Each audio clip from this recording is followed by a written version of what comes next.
The snow fell in silent whispers across the cemetery, blanketing the headstones in pure white. Wyoming winters showed no mercy, especially on Christmas Eve of 1887, when even the dead seemed to shiver beneath their marble markers. Abigail Sullivan stood motionless before her husband's grave, her black mourning dress a stark silhouette against the endless white. 6 months had passed since they'd laid Elijah in the cold ground. 6 months of whispers following her through town. 6 months of accusations hidden behind gloved hands and narrowed eyes. The red rose in her hand seemed unnaturally bright against the monochrome landscape. Abigail's fingers trembled not just from the cold as she placed the flower atop the snow-covered grave. "You said the truth would set me free," she whispered, her breath forming ghosts that dissipated into the twilight. "But it has only destroyed me." The wind carried her words away, scattering them like ashes. As Abigail turned to leave, the fading light caught on something metallic pinned to her coat, a small silver brooch in the shape of a caduceus, the symbol of medicine. Her husband's final gift to her. She pulled her woolen shawl tighter and took one step away from the grave when the first shout pierced the cemetery's stillness. "There she is." Abigail froze. Through the thickening snowfall, she made out shapes moving between the graves, a dozen or more figures carrying lanterns, their lights bobbing like fireflies against the darkening sky. "Witch!" The accusation cut through the air like a knife. "Murderer!" At the front of the mob stood Pastor Thaddeus Hammond, his tall frame wrapped in a heavy black coat, one hand clutching a silver cross before him as if to ward off evil. Beside him walked Judge Malcolm Pierce, his face set in stone beneath his top hat. "Abigail Sullivan," Hammond's voice boomed across the cemetery, "you will answer for your crimes against God and this community." Abigail's heart hammered against her ribs. She backed away, her boots crunching in the fresh snow. The mob advanced, their faces distorted by shadows and hatred. "I've done nothing wrong," she called back, but her voice sounded small, even to her own ears. Judge Pierce stepped forward. "You used unnatural medical knowledge to poison your husband." His voice carried the weight of his office. "After he discovered your dark secret." "What secret?" Abigail demanded, continuing to back away. "Elijah died of fever." "A convenient story," Hammond snarled. "But he was in perfect health until he began investigating your methods." The crowd murmured in agreement. Abigail recognized faces: the butcher who had refused to sell her meat, the milliner who had asked her to shop elsewhere, women who had once called themselves her friends. "He found your books of dark medicine," someone shouted. "He threatened to expose you," so cried another. Abigail felt the cemetery fence at her back. Beyond it lay the forest, dark, dense, and unforgiving in winter. Behind her, certain capture. Before her, possible death in the wilderness. She chose the wilderness. Abigail lifted her skirts and ran vaulting over the low iron fence with a strength born of desperation. The shouts grew louder behind her as she plunged into the trees, branches clawing at her face and clothes like grasping fingers. "After her," Hammond's voice rang out, "she must not escape judgment." Snow had begun falling more heavily, the flakes thick and wet. Abigail's boots slipped on hidden roots and rocks as she pushed deeper into the forest. The mob's lanterns bobbed behind her, weaving between tree trunks, but growing more distant as the snowfall intensified. The wind shifted, howling through the trees with sudden ferocity. The blizzard, which had been threatening all day, had finally arrived. In minutes, the snow was falling so thick that Abigail could barely see 3 feet ahead. The sounds of pursuit faded, replaced by the moaning wind. She pressed on each step, more difficult than the last. The darkness deepened around her until she walked in a world of swirling white and black. Time lost meaning. Hours might have passed, or perhaps only minutes, as she stumbled forward with no direction but a way.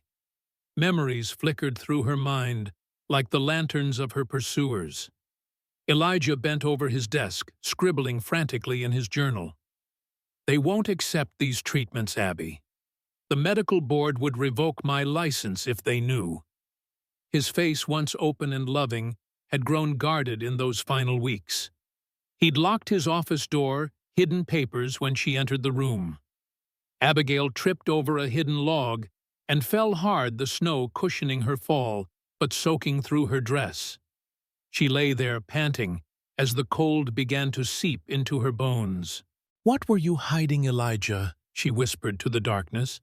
"What did you find that was worth dying for?" The question had haunted her for 6 months.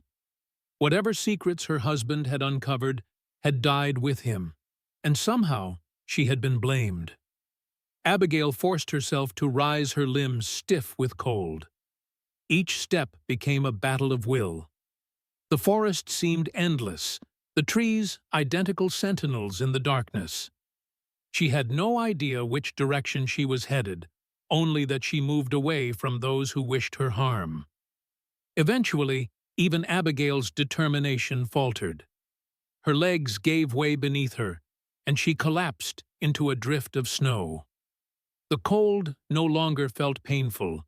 Instead, a dangerous warmth spread through her limbs, the body's final deception before freezing. She turned her face to the sky, watching snowflakes spiral down toward her. They landed on her eyelashes, her cheeks, her lips.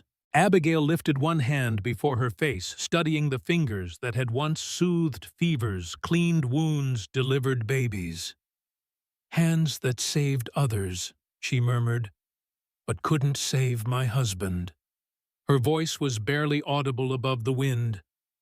"Perhaps I deserve this after all." Her eyes drifted closed as exhaustion claimed her. The last thing she saw was a snowflake, landing on her palm, a perfect crystalline star that melted into a single drop of water like a tear. Ezra Montgomery moved like a shadow through the forest. Despite his size, well over 6 feet tall, with shoulders broad as an axe handle, he made little sound as he navigated the blizzard. Years in these mountains had taught him to read the weather, and he'd known this storm was coming. He'd barely made it back to his cabin with the day's hunt when the snow began in earnest. But then he'd heard the sound. It wasn't much, just a voice carried on the wind, nearly lost in the storm's howl. Most men would have dismissed it as imagination or the wind playing tricks. Ezra knew better. The mountains spoke in many voices, and a wise man learned to listen. He'd left Clara, his 7-year-old daughter, safe by the fire, with strict instructions not to open the door for anyone but him, then ventured out with a lantern and rope tied around his waist, the other end secured to his cabin porch. The tracks were nearly filled in already, but Ezra could read sign that others would miss. Someone had passed this way recently, stumbling, disoriented. Following the fading trail, he moved through the forest with the patience of a hunter. The storm had reached full fury by the time he spotted the dark shape against the snow. Ezra raised his lantern, its light cutting through the swirling white to illuminate a woman lying motionless in a drift. Her black dress and dark hair stood out starkly against the snow, like spilled ink on parchment. He approached cautiously, crouching beside the still form. She was alive barely. Her breathing came shallow and slow, her skin pale as the snow around her lips tinged with blue. Ezra recognized the signs of hypothermia. Without intervention, she would not survive the night. Then he saw her face clearly, and something cold that had nothing to do with the blizzard settled in his gut. Abigail Sullivan. He knew her, though they had never spoken. The doctor's wife. The accused witch of Pine Creek. The woman, they said, had murdered her husband. Ezra hesitated an uncommon uncertainty gripping him. He'd come out to save a life, but this particular life carried complications he hadn't anticipated. Saving her meant bringing her to his home where Clara slept. It meant involving himself in whatever had driven this woman to flee into a blizzard on Christmas Eve. As he deliberated, the woman's eyes fluttered open briefly. They were the color of amber in the lantern light, clouded with confusion and surrender. Her lips moved, forming words he couldn't hear over the wind. Ezra leaned closer. "I'm not worth saving," she whispered, before her eyes closed again. Something shifted in Ezra's expression, a hardening of resolve perhaps, or recognition. Before he could act, a small voice called from behind him. "Papa, is she dead?" Ezra turned sharply. There stood Clara, bundled in her heavy coat and mittens, snow already dusting her dark braids. Her wide eyes were fixed on the woman in the snow. "Clara." Ezra's voice was sharp with fear. "I told you to stay in the cabin." "I saw your rope moving," she explained matter-of-factly. "I thought you might need help." She stepped closer, peering at Abigail. "She looks like she's sleeping." "She's very cold," Ezra said, his voice gentling. "She needs to get warm quickly." Clara nodded solemnly. "Like when the baby birds fall from their nests too early.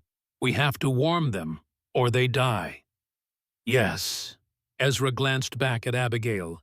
He'd made his decision the moment he'd spotted Clara. He couldn't let his daughter witness him abandoning a dying woman, regardless of who she was. "We need to help her," Clara announced with the absolute certainty of childhood. Ezra nodded once, then scooped Abigail into his arms. She weighed almost nothing, a bundle of sodden wool and chilled flesh.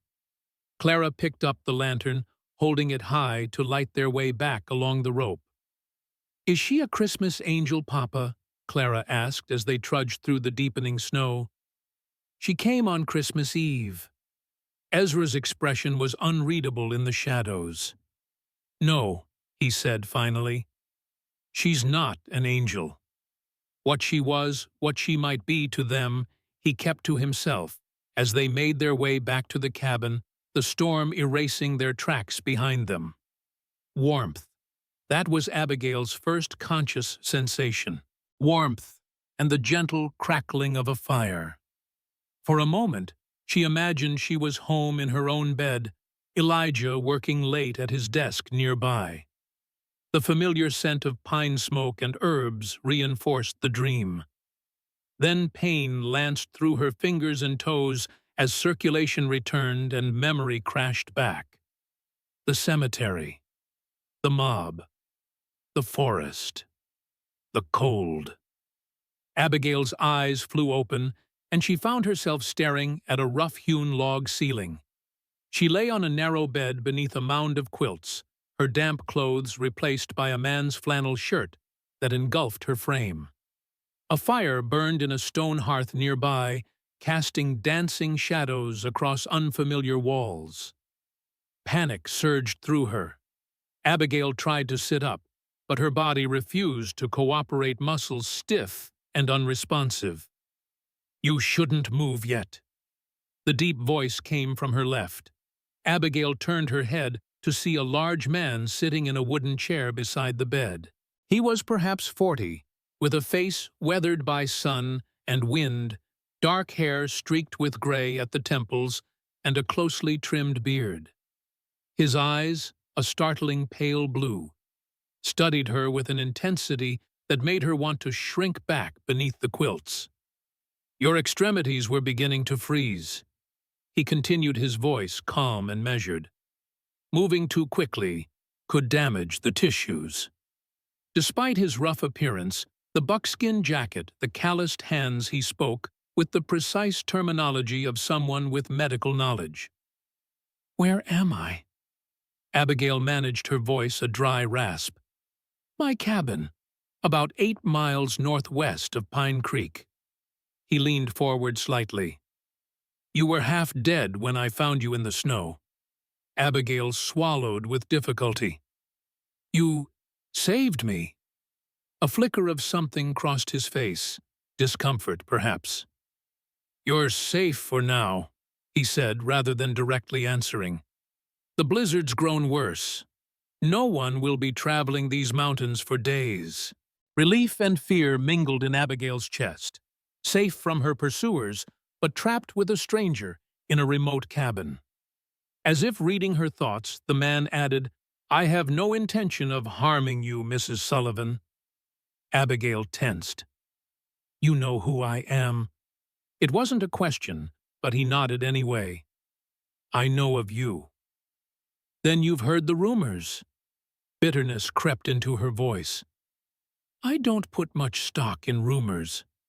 His expression remained neutral. My name is Ezra Montgomery. Most folks around here call me Stone. Before Abigail could respond, a small face peered around the door frame. A little girl with dark braids and solemn eyes. She wore a flannel nightgown and clutched a worn rag doll. Papa, she whispered loudly, is the Snow Lady awake? Ezra's expression softened instantly. Yes, Clara, she's awake. Come say hello, but remember she's still recovering. The child approached cautiously, studying Abigail with undisguised curiosity. Hello, she said formally. I'm Clara Montgomery. I'm 7 years old. You were sleeping in the snow, but Papa carried you home, and I held the lantern the whole way. Despite everything, Abigail felt a smile tug at her lips. Thank you for the lantern, Clara. I'm Abigail Sullivan. Most people call me Abby. Clara nodded seriously.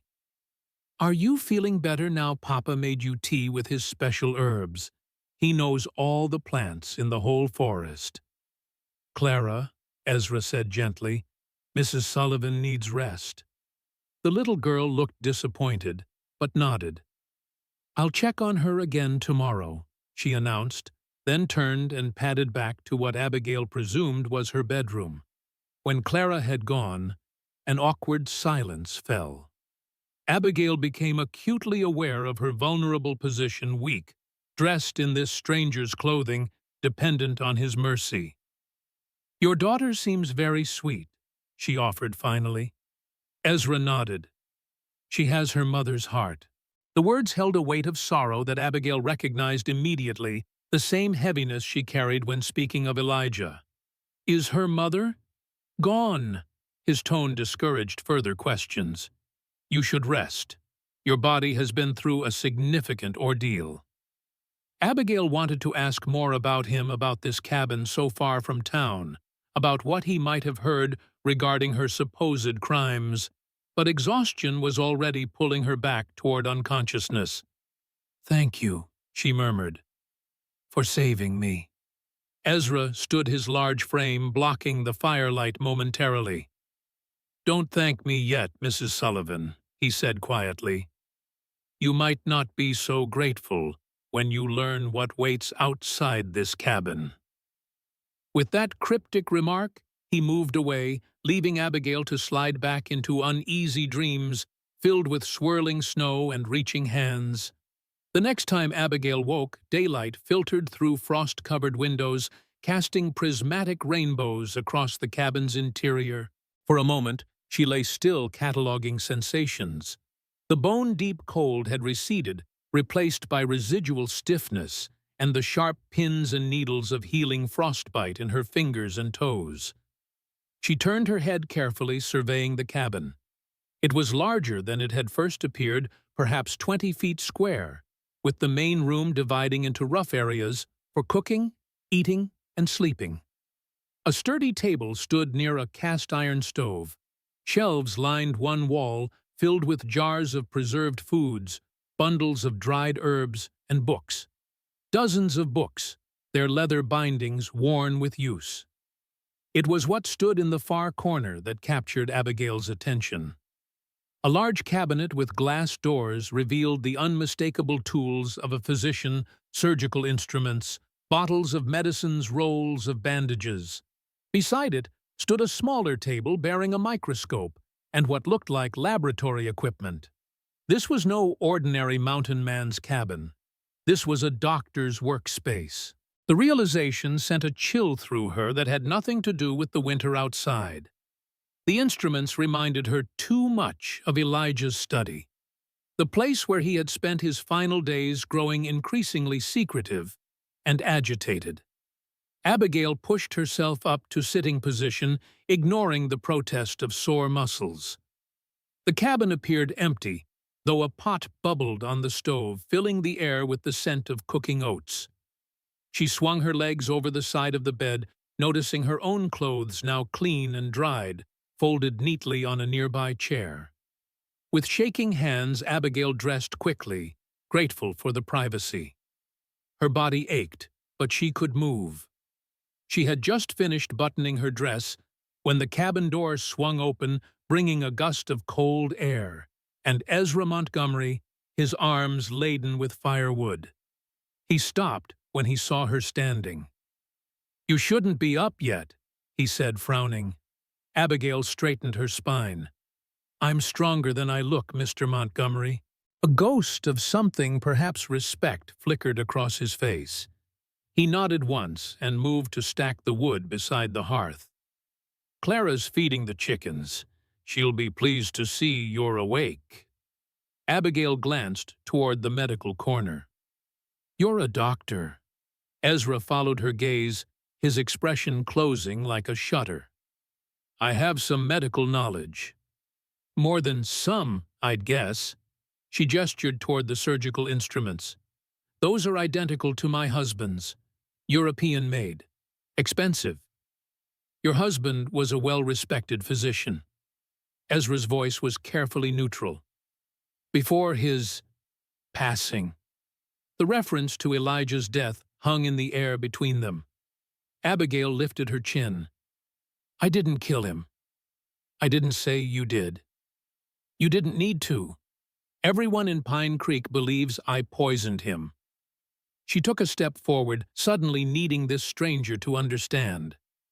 "Elijah died of brain fever after 3 days of delirium. I tried every treatment I knew, including treatments not approved by the medical establishment." Ezra interrupted, his gaze intent. Abigail froze. "What do you mean? Herbal remedies, folk medicines, treatments learned from indigenous healers?" He moved closer, studying her face. "The kind of treatments that get a woman called a witch in small-minded towns." She swallowed hard. "How would you know about that?" Before Ezra could answer, the door burst open again and Clara bounded in, her cheeks flushed with cold. "The chickens laid 5 eggs," she announced triumphantly, then spotted Abigail. "You're standing. Are you all better now?" The tension in the room broke. Abigail managed a smile for the child. "Much better, thank you." "Just in time for breakfast," Ezra said, his voice warming as he addressed his daughter. "Go wash your hands." Clara scampered off to a basin in the corner. Ezra turned back to Abigail. "You should eat. Regain your strength." And his eyes held a warning she couldn't quite decipher. "You'll need it."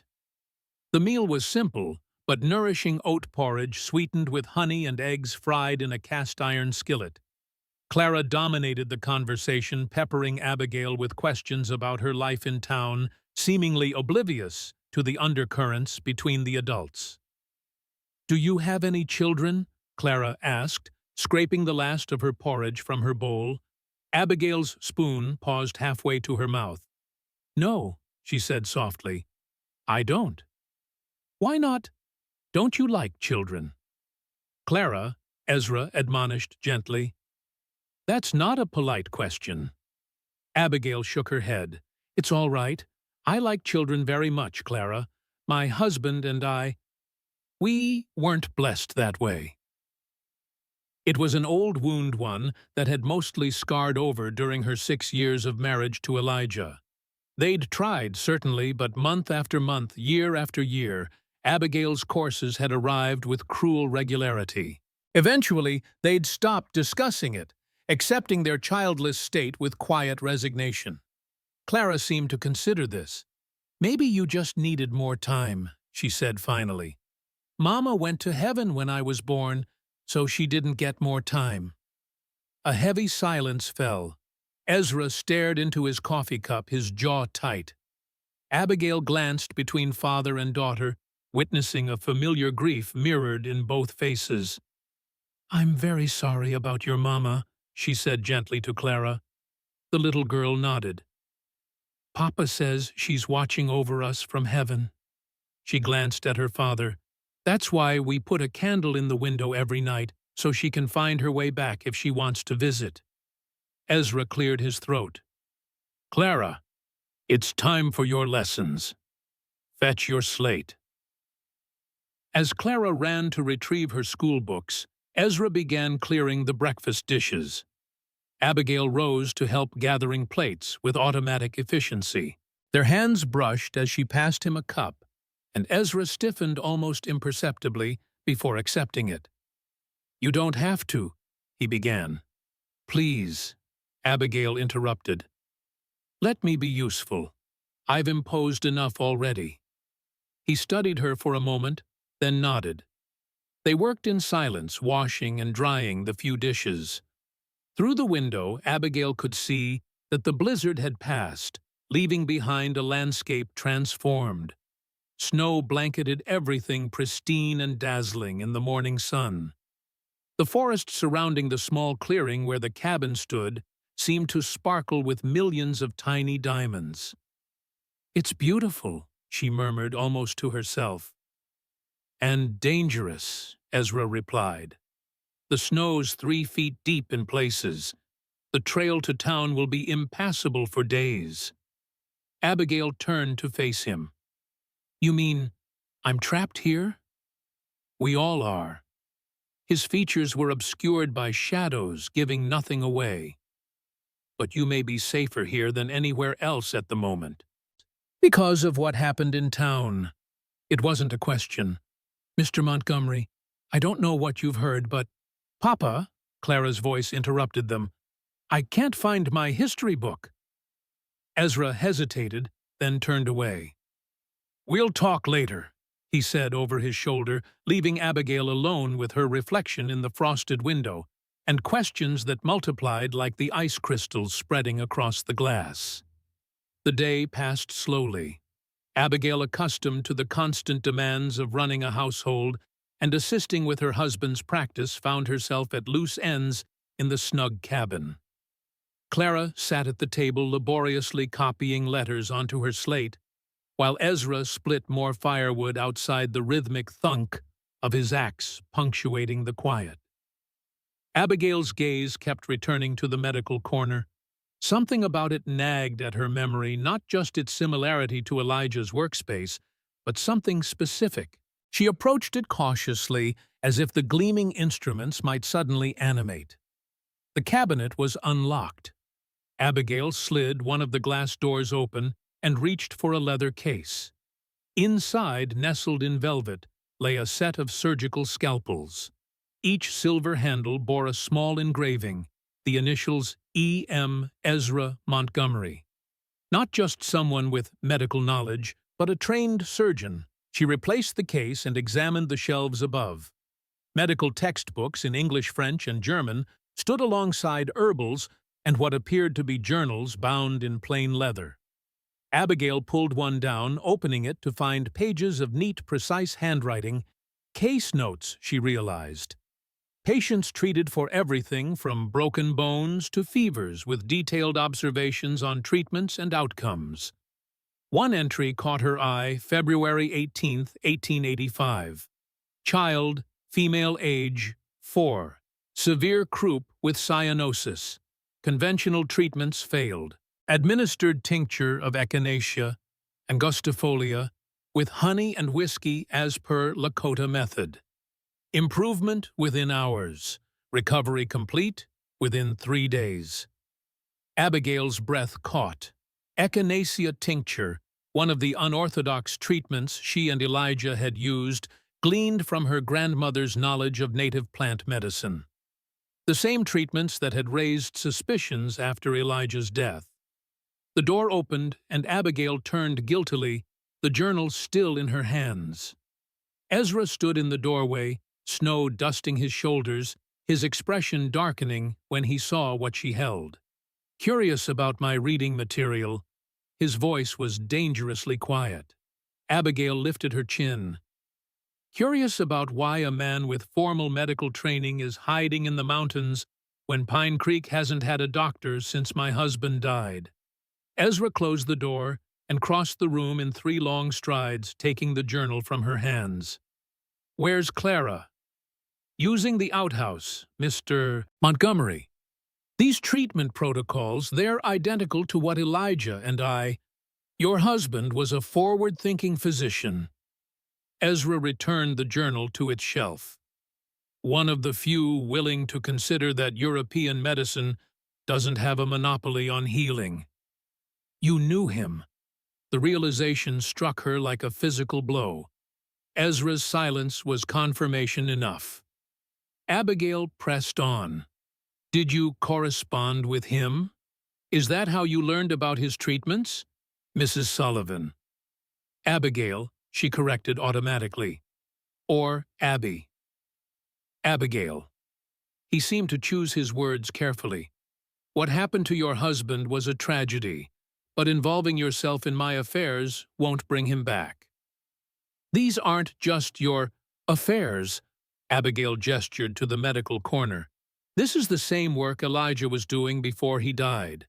Work that someone in Pine Creek found threatening enough to—" She stopped, the implication of her words hanging in the air.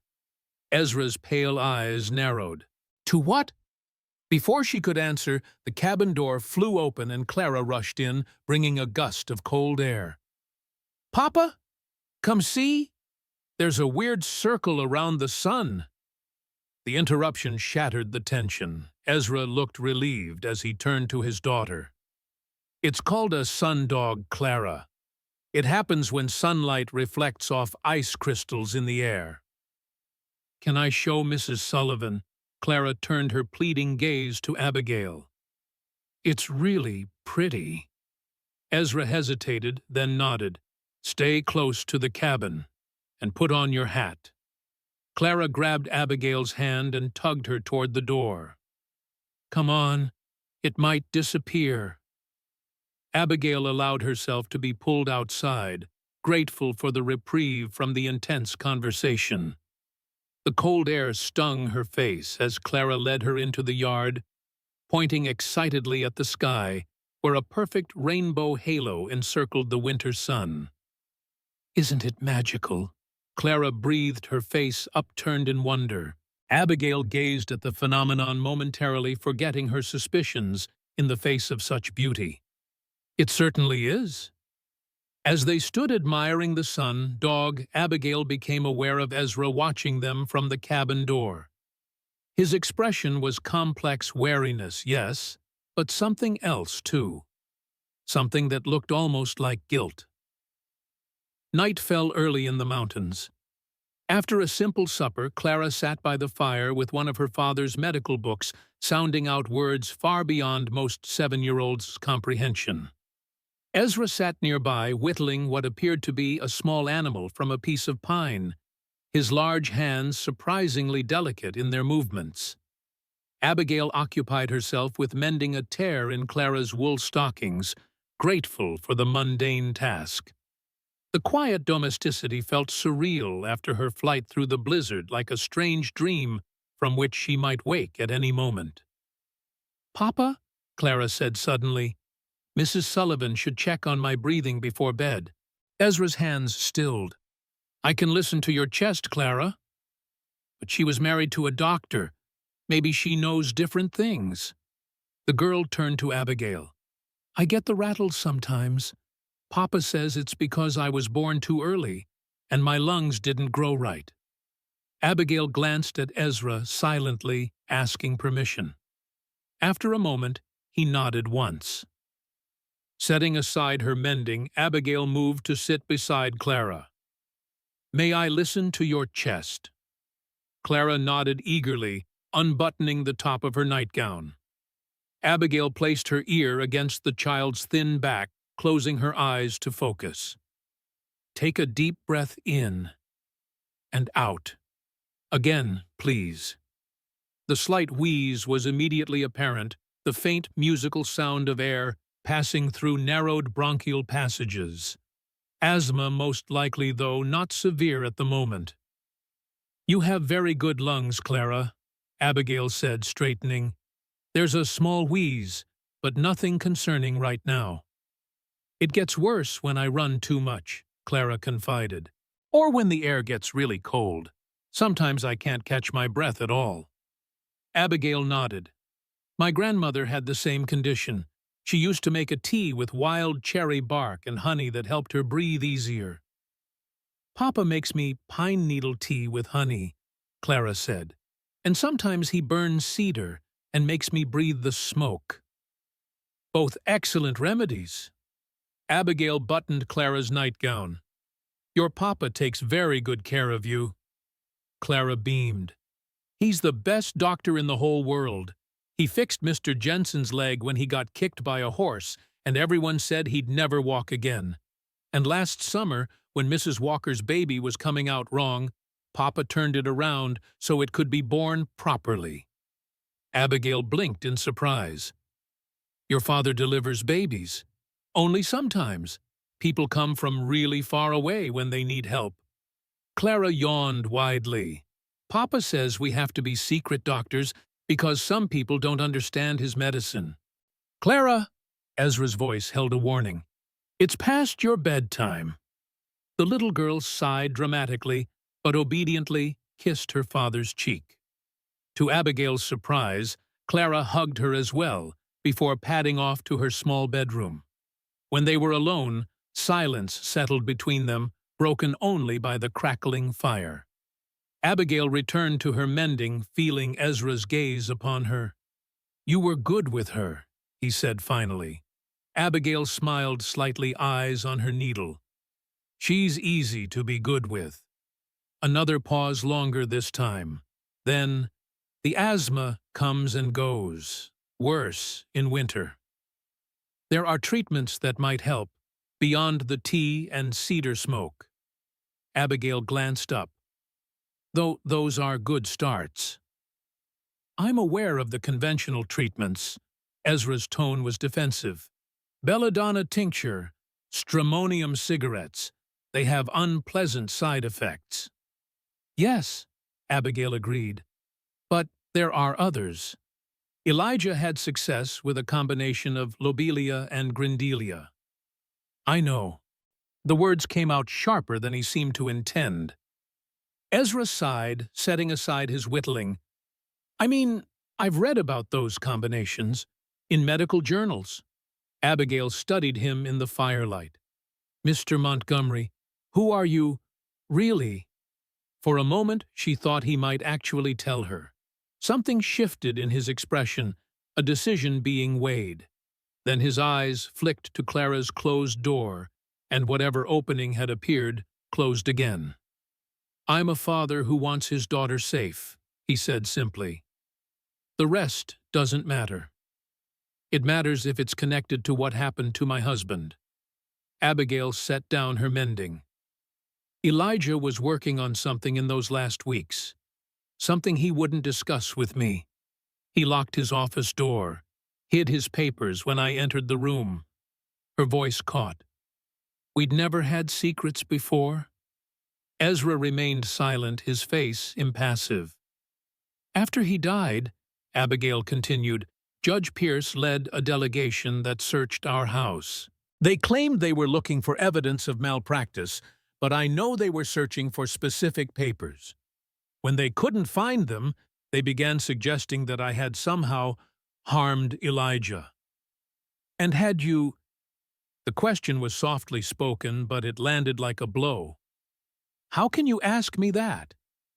Indignation flared in Abigail's chest. I loved my husband. Love doesn't preclude harm.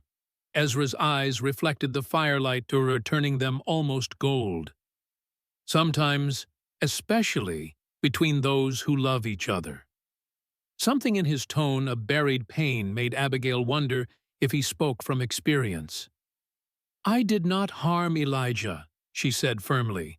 "I tried everything to save him, every treatment we knew, orthodox and otherwise." Her voice grew bitter. "And for my efforts, I've been branded a witch and a murderer." Ezra studied her for a long moment. "They fear what they don't understand," he said finally. "And a woman with medical knowledge frightens them most of all." "Is that why you're hiding here?" Abigail countered. "Because people fear what you know." A muscle twitched in his jaw.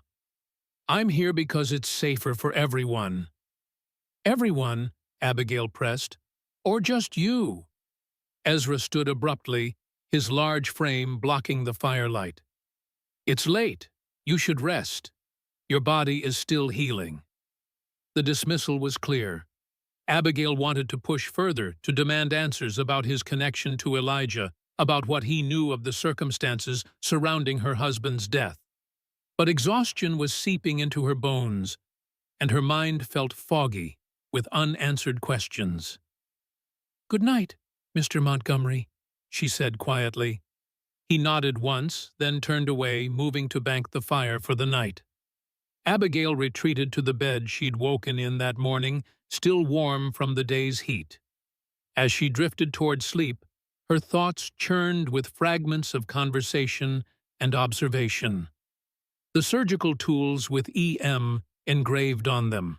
The medical journals with treatments identical to Elijah's. Clara's casual mention of secret doctors and people coming from far away for help. And beneath it all, a growing certainty that Ezra Montgomery knew far more about her husband's death than he was willing to admit. Abigail woke in darkness to the sound of harsh, labored breathing. For a moment, she was disoriented, unsure of where she was. Then memory returned the cabin. Ezra, Clara. Clara. The breathing was coming from the child's room. Abigail threw back her blankets and hurried across the cold floor, guided by a thin sliver of moonlight through the window. The door to Clara's small bedroom stood ajar. Inside, Ezra knelt beside his daughter's bed, his broad shoulders tense with worry. Clara sat upright, her small chest heaving with effort, each breath producing a high-pitched wheeze. "What's happening?" Abigail asked, though she could see clearly enough. Ezra didn't look up. "Asthma attack. Came on suddenly. I've given her the pine tea, but it's not helping this time." Abigail moved closer, assessing the situation with practiced eyes. Clara's lips had a faintly bluish tint, and she clutched at her chest, as if trying to physically pull air into her struggling lungs. "Do you have lobelia tincture?" Abigail asked. Ezra shook his head. "Used the last of it 2 weeks ago. Haven't had a chance to prepare more." "Coffee then, strong and hot. The caffeine will help relax the airways." Without waiting for a response, Abigail hurried to the stove, grateful that the embers were still hot enough to build up quickly. She found the coffee and pot with efficiency born of urgency, setting water to boil as she located cups. Behind her, Clara's wheezing grew more pronounced. Abigail could hear Ezra murmuring reassurances, his deep voice tight with barely controlled fear. "Try to keep her calm," Abigail called over her shoulder. "Fear makes it worse." "I know," Ezra replied, an edge in his voice. Abigail bit back a retort. Of course he knew. He was a doctor, whatever his reasons for hiding that fact, and a father watching his child struggle to breathe. While the coffee brewed, Abigail searched the shelves of dried herbs near the medical cabinet. She found what she was looking for, a jar labeled Grindelia in neat script. Working quickly, she mixed a small amount with honey in a spoon, then poured the strong coffee into a cup. Returning to Clara's bedside, she knelt opposite Ezra. The little girl's face was now alarmingly pale, her eyes wide with panic. "Clara," Abigail said gently, "I need you to try something that might help you breathe better." Can you do that for me? Clara nodded jerkily, her hands gripping the blankets. First this spoonful. It's honey with a special herb. It doesn't taste very good, but it will help. Ezra watched intently as Abigail administered the herb, then held the coffee cup to Clara's lips. Small sips, she instructed. The warmth will help, and the coffee will open your lungs. Clara grimaced at the bitter taste, but obediently sipped. For several tense minutes, nothing seemed to change. Then gradually the spaces between wheezes lengthened. The blue tint receded from her lips, and her death grip on the blankets eased. Ezra's shoulders slumped with relief. "Better?" he asked his daughter. Clara nodded, still breathing heavily, but no longer in distress. "Tastes awful," she managed. Abigail smiled. "Most effective medicines do." "You should know that," Ezra told his daughter, smoothing her tangled hair. "You've had enough of them." Clara took another sip of coffee, then looked at Abigail with something like awe. "You fixed me, just like Papa fixes people." "I just knew what might help," Abigail demurred. "Your Papa would have done the same if he had the right herbs." "You work together," Clara declared with a child's simple wisdom. "That's how the best fixing happens." "I think Mama would say that too." Ezra's expression flickered at the mention of his wife.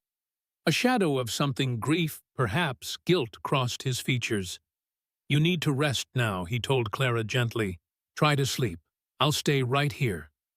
Clara settled back against her pillows, her breathing easier but still audible in the quiet room.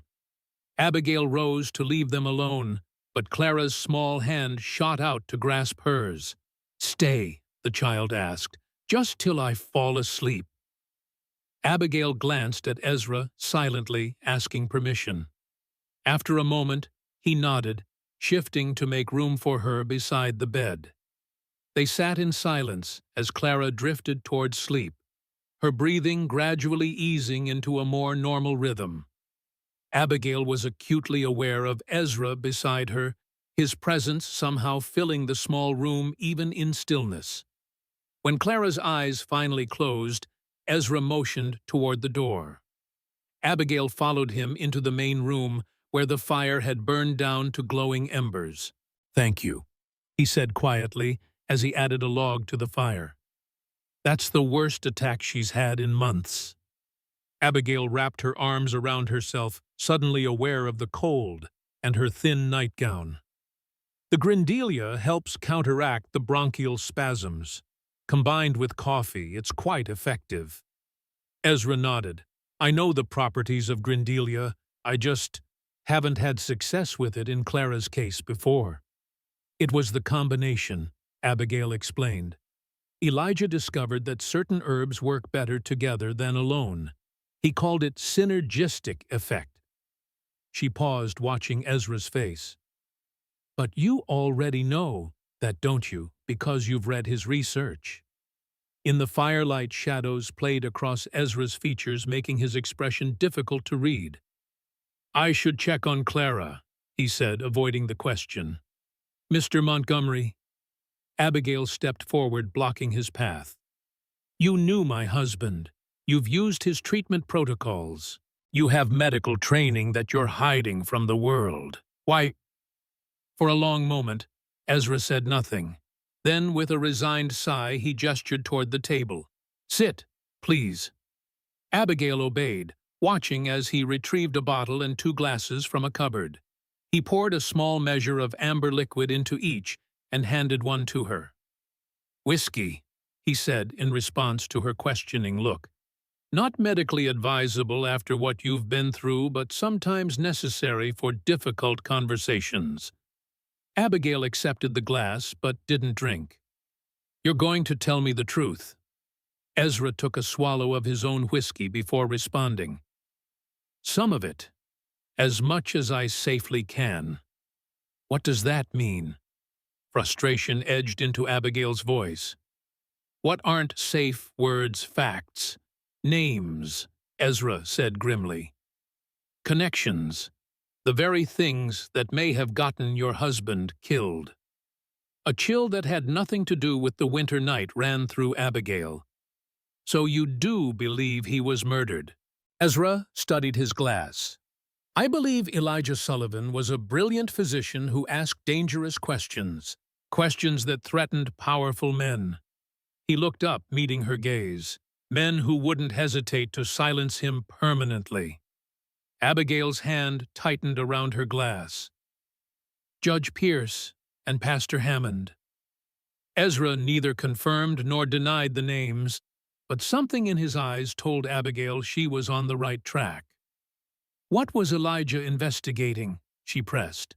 What could be so damning that they would kill a respected doctor and frame his wife for the crime? Not here, Ezra said, glancing toward Clara's room. Not tonight. The fewer details you know right now, the safer you are. He drained his glass. And the safer my daughter is. Abigail wanted to argue, to demand the full truth immediately, but the mention of Clara's safety gave her pause. Whatever secrets Ezra harbored, they clearly involved risks to more than just himself. Tomorrow, then, she said firmly. I deserve to know why my life has been destroyed. Ezra nodded slowly. Tomorrow. But Abigail. He hesitated, then continued. Once you know, you can never unknow.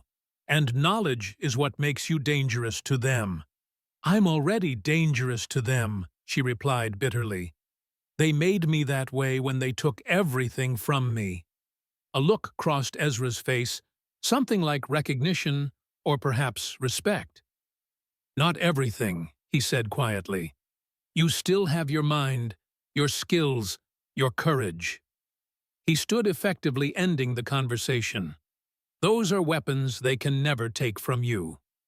With that, he returned to Clara's room, leaving Abigail alone by the dying fire, with a glass of untouched whiskey and the unsettling sense that whatever truths tomorrow would bring, they would change her life irrevocably. Outside, the wind picked up, whistling around the eaves of the cabin. Snow began to fall once more, adding fresh layers to the white blanket that already isolated them from the world beyond. In that moment, Abigail wasn't certain if the snow was a prison or a protection. Perhaps, she thought, as she finally sipped the burning whiskey, it was both. Morning arrived with a pallid light that barely penetrated the frost-covered windows.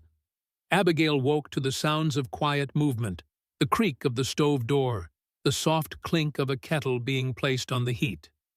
For a moment, she kept her eyes closed, savoring the warmth of the quilts and the strange peace of this isolated cabin. The events of the night before came back to her gradually. Clara's frightening asthma attack, the successful treatment, and Ezra's promise of answers. Answers about Elijah, about why her life had been destroyed. She opened her eyes to find Ezra watching her from across the room. He stood by the stove, a mug of coffee in his large hands, his face a mask of calm deliberation in the dim light. "How is Clara?" Abigail asked, her voice rough with sleep. "Better, sleeping peacefully." He crossed to the table and set down a second mug. "Coffee. You look like you need it." Abigail rose, wrapping a shawl around her shoulders against the morning chill. The coffee was strong and bitter, exactly what her foggy mind required. She cradled the warm mug between her palms, studying Ezra over the rim. In daylight, she could see the lines of exhaustion etched around his eyes, the silver threading through his dark hair, more pronounced than she'd first noticed. He'd clearly spent the night watching over Clara. "Thank you," she said, "for being willing to talk to me today." Ezra's mouth tightened. "I said I would, but there are conditions." He kept his voice low, mindful of his sleeping daughter. "Clara knows nothing about any of this. I intend to keep it that way." "Of course," Abigail agreed immediately. "I wouldn't do anything to upset her. And what I tell you stays within these walls." his pale eyes fixed on hers with unsettling intensity. If certain people learn that you have this information, it won't just be accusations you're facing. It will be something far more permanent. A chill ran through Abigail that had nothing to do with the morning air. You think they would kill me? It wasn't a question, but Ezra answered anyway. Without hesitation. They've done it before. The blunt confirmation shocked her more than she expected. Despite her suspicions about Elijah's death, hearing someone else voice the possibility made it terrifyingly real. I understand, she said quietly. Ezra studied her face, seeming to gauge her sincerity, then nodded once. We'll talk after breakfast. Clara needs her routine kept as normal as possible. As if summoned by her name, a small voice called from the bedroom. Papa. Is it morning? Ezra's demeanor transformed instantly, the hard lines of his face softening. Yes, little bear. Come, have breakfast. Clara emerged, her dark hair tousled from sleep, her thin frame swallowed by a flannel nightgown. She rubbed her eyes, then spotted Abigail and brightened. You're still here. I was afraid you might have left during the night. Abigail smiled, touched by the child's obvious pleasure at her continued presence. Still here. How are you feeling this morning? Clara patted her chest. Better. I can breathe all the way down again. She scampered to the table. Can we have flapjacks, Papa? Since it's almost Christmas. Ezra glanced at Abigail, something unspoken passing between them. Neither had mentioned to Clara why Abigail had been out in the blizzard on Christmas Eve, or that the holiday would dawn tomorrow. Flapjacks it is, Ezra agreed, turning to the stove. But first, get dressed. It's too cold for nightgowns. While Clara dressed, Abigail automatically began setting the table, finding plates and utensils as if she'd lived in the cabin for years instead of a single day.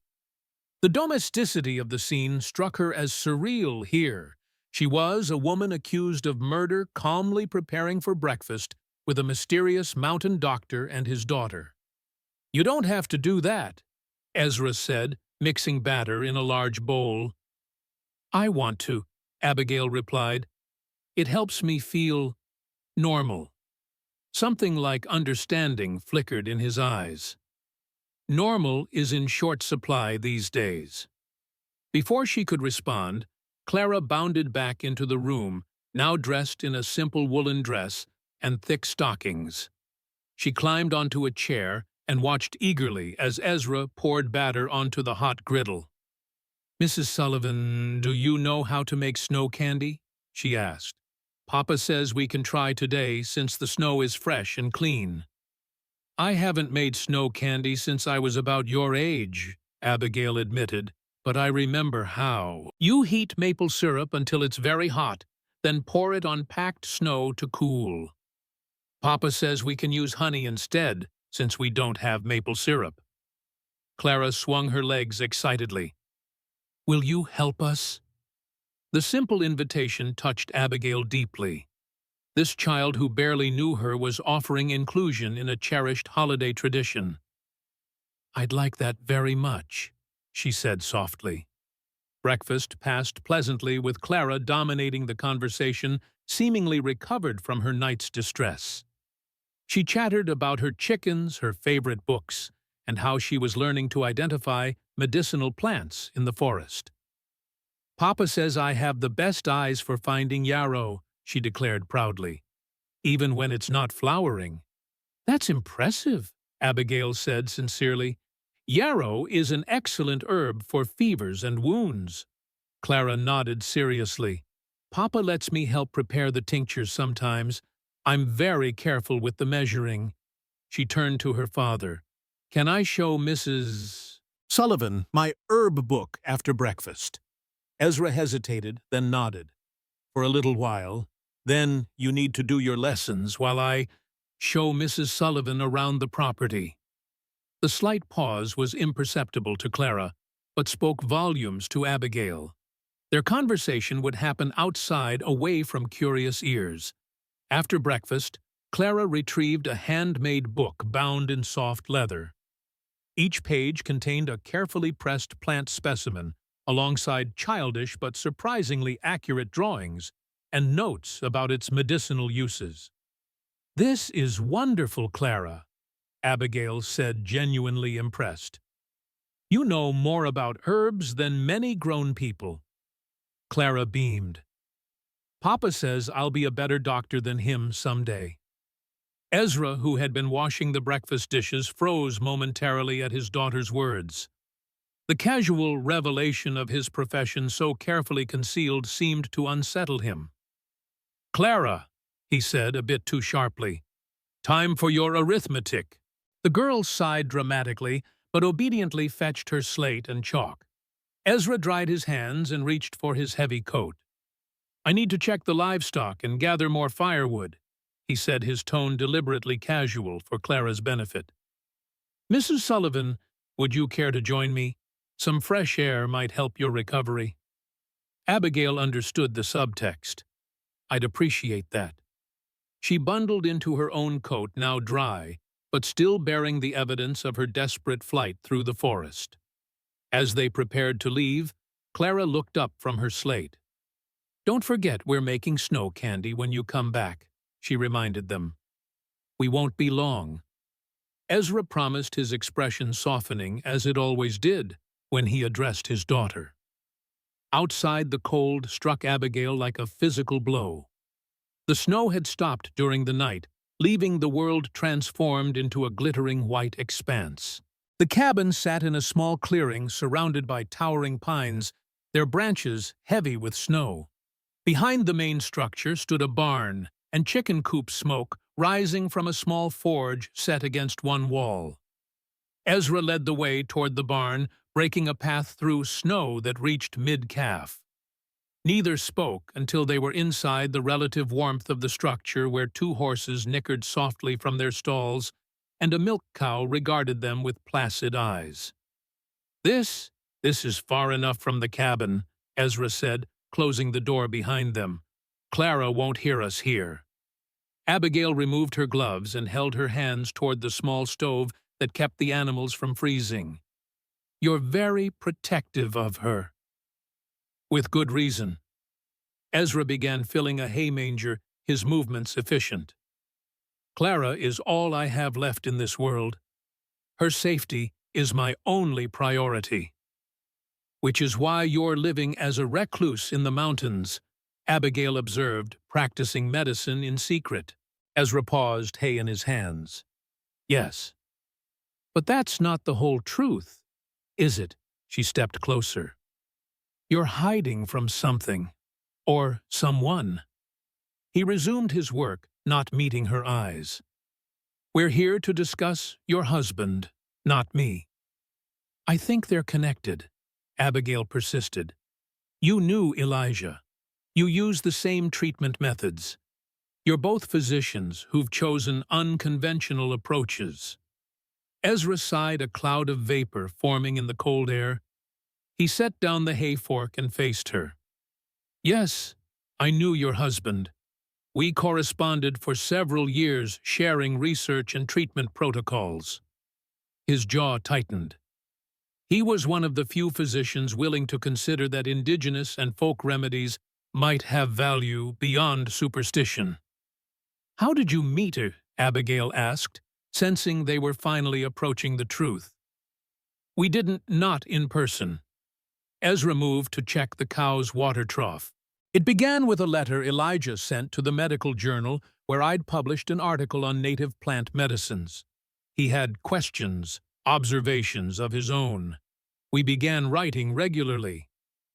"Under your real name?" A ghost of a smile touched Ezra's lips. "Ezra Montgomery is my real name. It's who I am now." The smile faded. "But I wasn't always a mountain hermit." "Who were you before?" He hesitated, then seemed to reach a decision. "Dr. Ezra Montgomery, chief surgeon of the 18th Massachusetts Volunteer Regiment. After that, professor of surgery at Boston Medical College." His voice grew bitter. until circumstances made those positions untenable. Abigail stared at him, pieces falling into place. You were a Union Army surgeon. During the war. Yes. And after that, a professor at one of the most prestigious medical schools in the country. She shook her head in disbelief. What could possibly drive someone like you into hiding? Ezra met her gaze directly. The same thing that got your husband killed. Questions about a so-called orphan asylum in Boston. Questions that powerful men didn't want asked. Abigail's breath caught.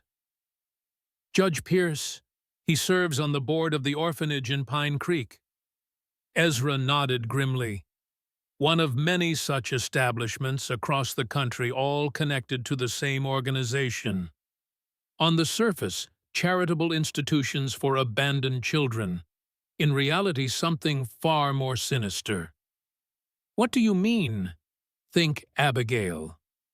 Ezra's voice was urgent. What happens to orphans, poor children, especially those of mixed race or foreign birth? Who tracks them? Who mourns them if they disappear? A cold dread settled in Abigail's stomach. No one. Exactly. Ezra's expression darkened. They're perfect subjects for medical experimentation.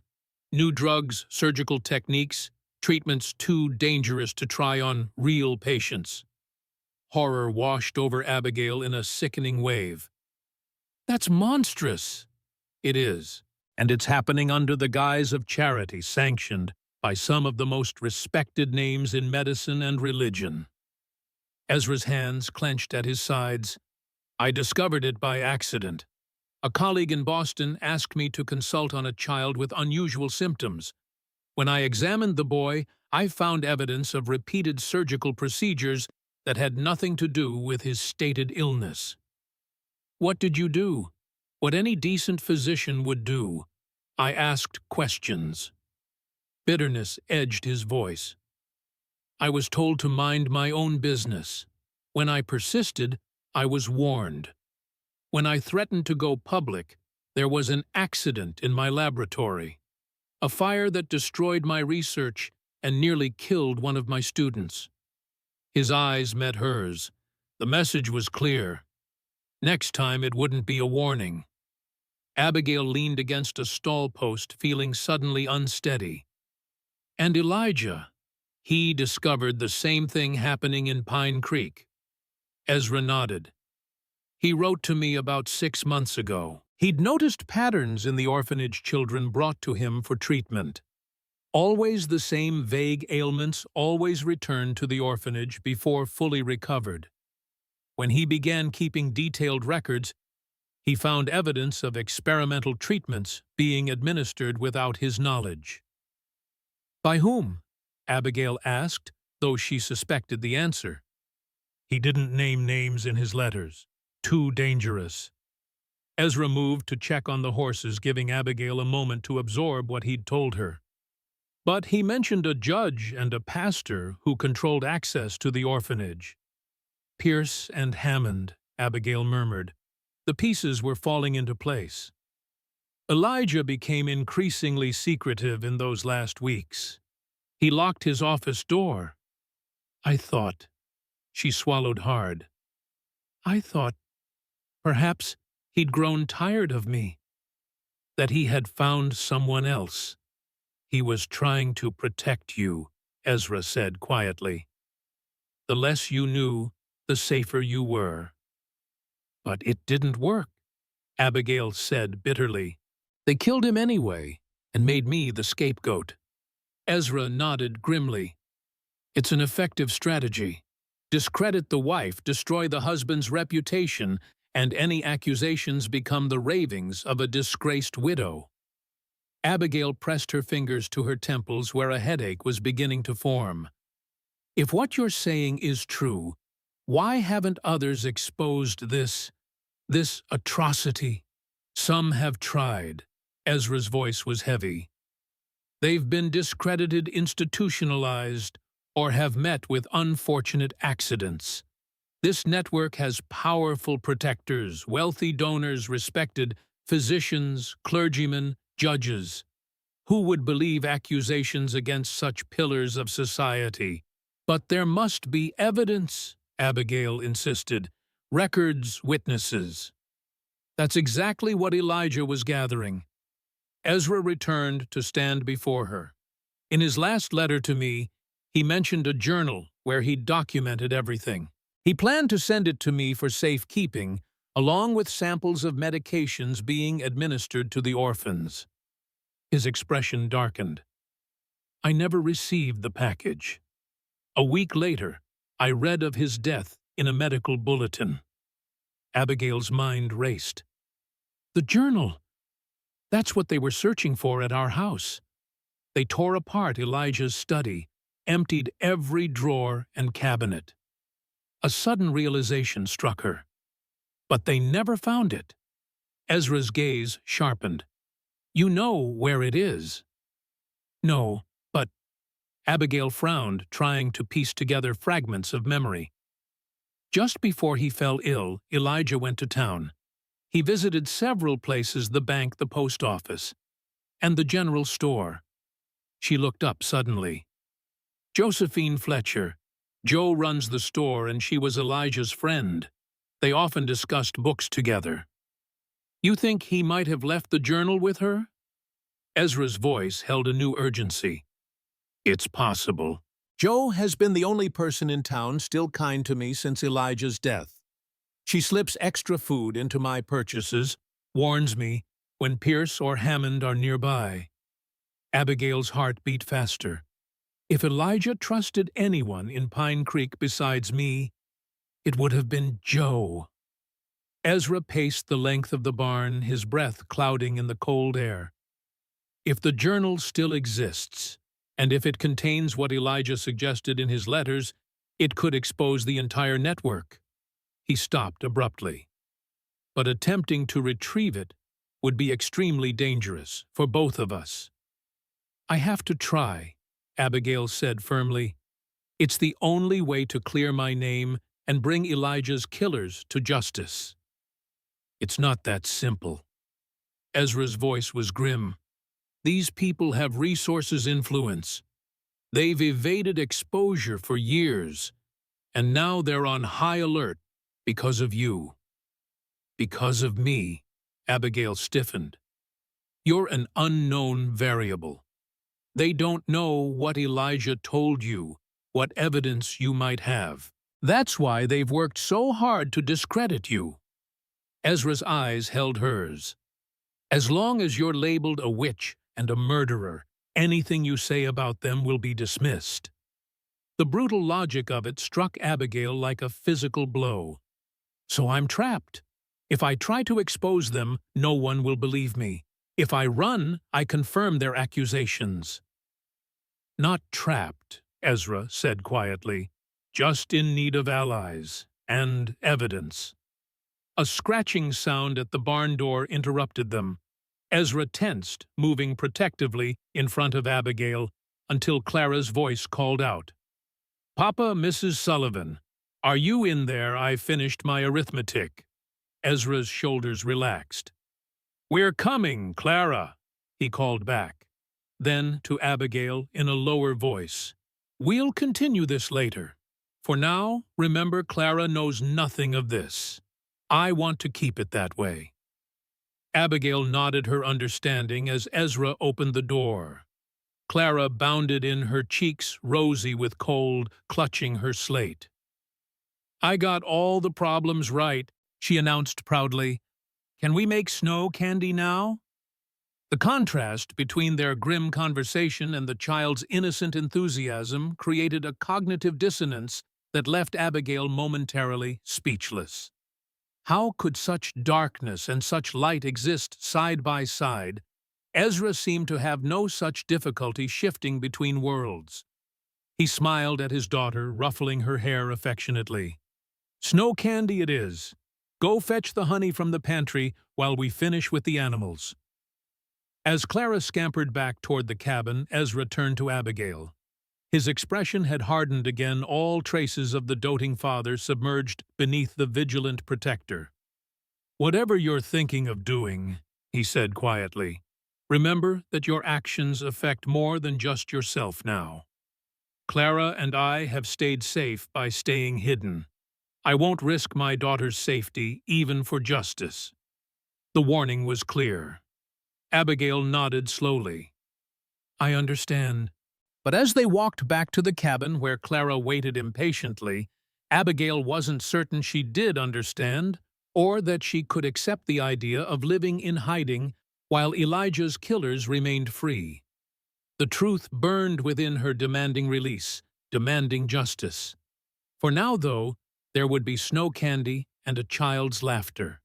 The darker truths would wait, simmering beneath the surface like the honey they would heat for their winter treat. The making of snow candy proved to be unexpectedly joyful. Clara directed operations with the seriousness of a general instructing Abigail on the proper consistency of honey syrup, while Ezra packed snow into wooden molds. When the steaming liquid was poured onto the snow, it hardened into golden twists that Clara declared the best candy in all of Wyoming. Watching the little girl lick sticky sweetness from her fingers, Abigail felt a pang of what might have been. In another life, she might have had a child of her own. She and Elijah might have made snow candy together, created family traditions, watched their children grow. That future had been stolen from her. Not by fate or bad luck, but deliberately by men who had decided Elijah knew too much, and Abigail was a convenient scapegoat. "You're quiet," Ezra observed as they cleaned up the kitchen. Clara had gone to feed the chickens, her boots leaving tiny tracks in the pristine snow outside the window. "I was thinking about what might have been," Abigail admitted, "if Elijah had lived." Ezra's hands stilled on the kettle he was drying. "Regret is a luxury we can't afford," he said quietly. "We can only move forward from where we stand." "Is that what you tell yourself?" Abigail challenged. "When you think of your wife, of the career you abandoned?" A muscle twitched in his jaw. "My wife is dead. My career was built on a foundation that proved rotten. I focus on what remains, Clara. My ability to help those who find their way to me. And that's enough. It has to be." He set the kettle down with finality. "The alternative is to be consumed by bitterness. I've seen what that does to a person." Before Abigail could respond, a sound broke the afternoon quiet, the distant jingling of harness bells. Ezra moved swiftly to the window, his body tensing as he peered out. "Someone's coming," he said, voice low and urgent. "A sleigh, single horse." Abigail joined him at the window. Through the trees, she could make out a small cutter sleigh approaching along a path she hadn't realized existed. "Do you often have visitors?" she asked, already suspecting the answer. "Never unannounced." Ezra moved with sudden purpose, retrieving a rifle from above the fireplace. "Get Clara! Bring her inside, now!" The command in his voice brooked no argument. Abigail hurried outside, calling for the child. Clara appeared from behind the chicken coop, her face curious. "Is someone coming? I heard bells." "Yes, and your father wants you inside." Abigail took her hand, trying to keep the urgency from her voice. "Let's go see who it is."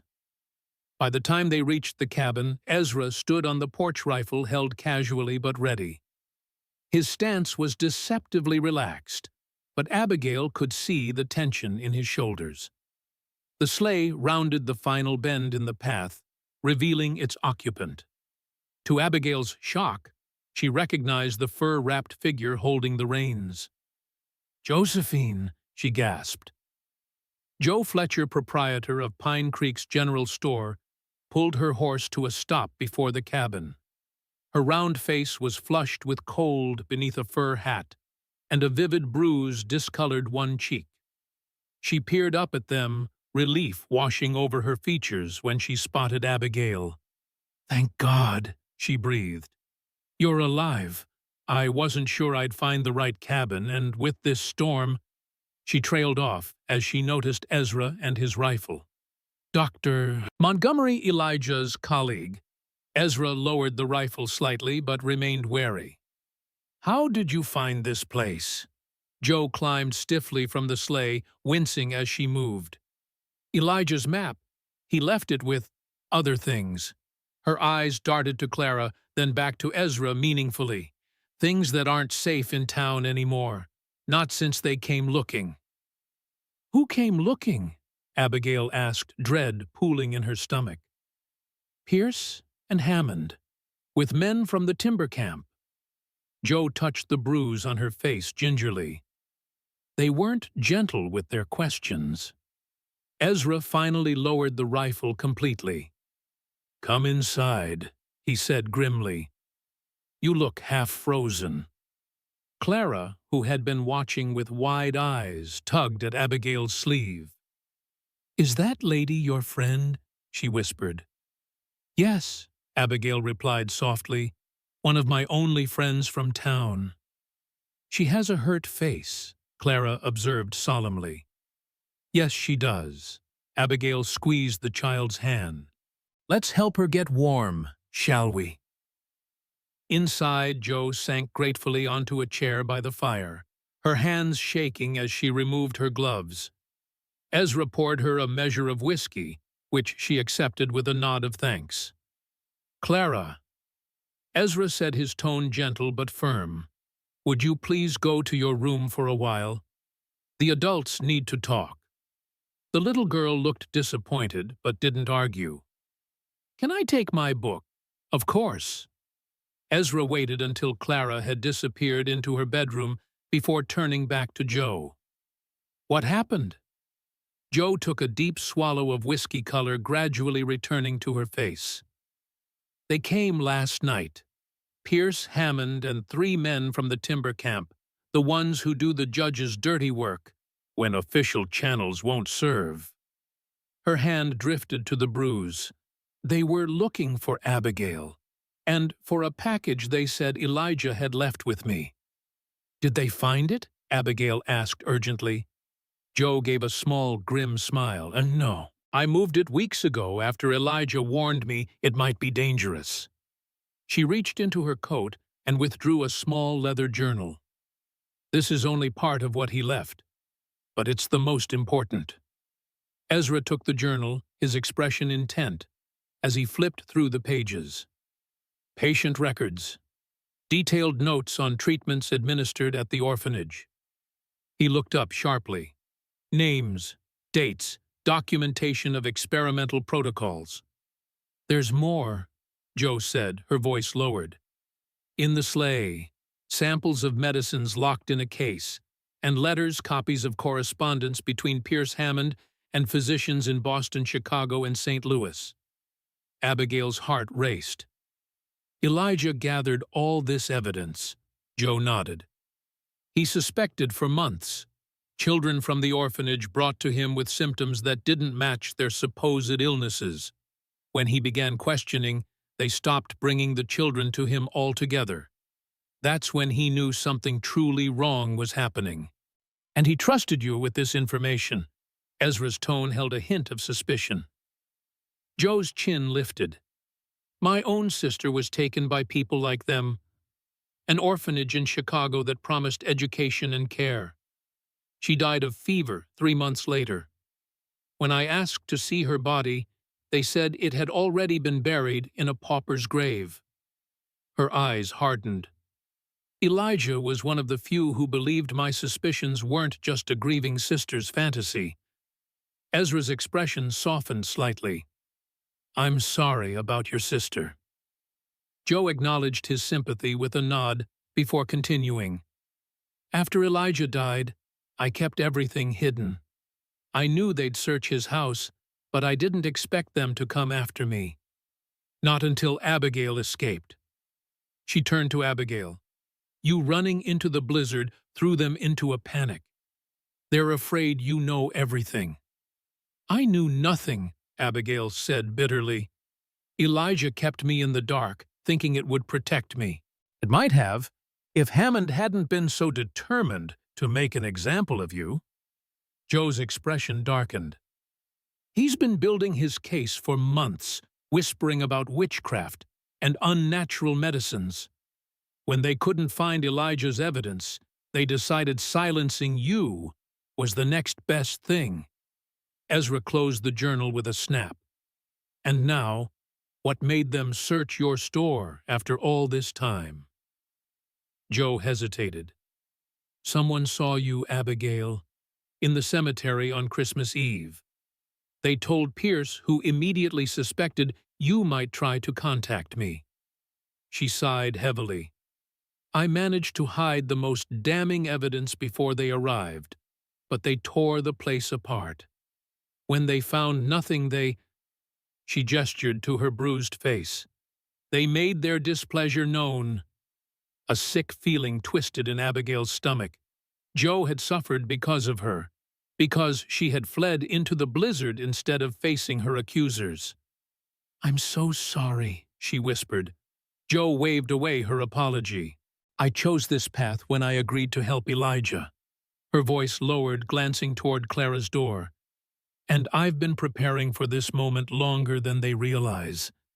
There are allies beyond Pine Creek people Pierce doesn't know about. People who've been gathering evidence of their own." "What do you mean?" Abigail asked, hope flickering faintly. "Just know that we're not as alone as they think," Joe replied cryptically. "But we need to decide what to do next. They'll keep searching, and eventually they'll think to look beyond the town." "They're already looking," Ezra said grimly. "I found tracks yesterday about 2 miles south.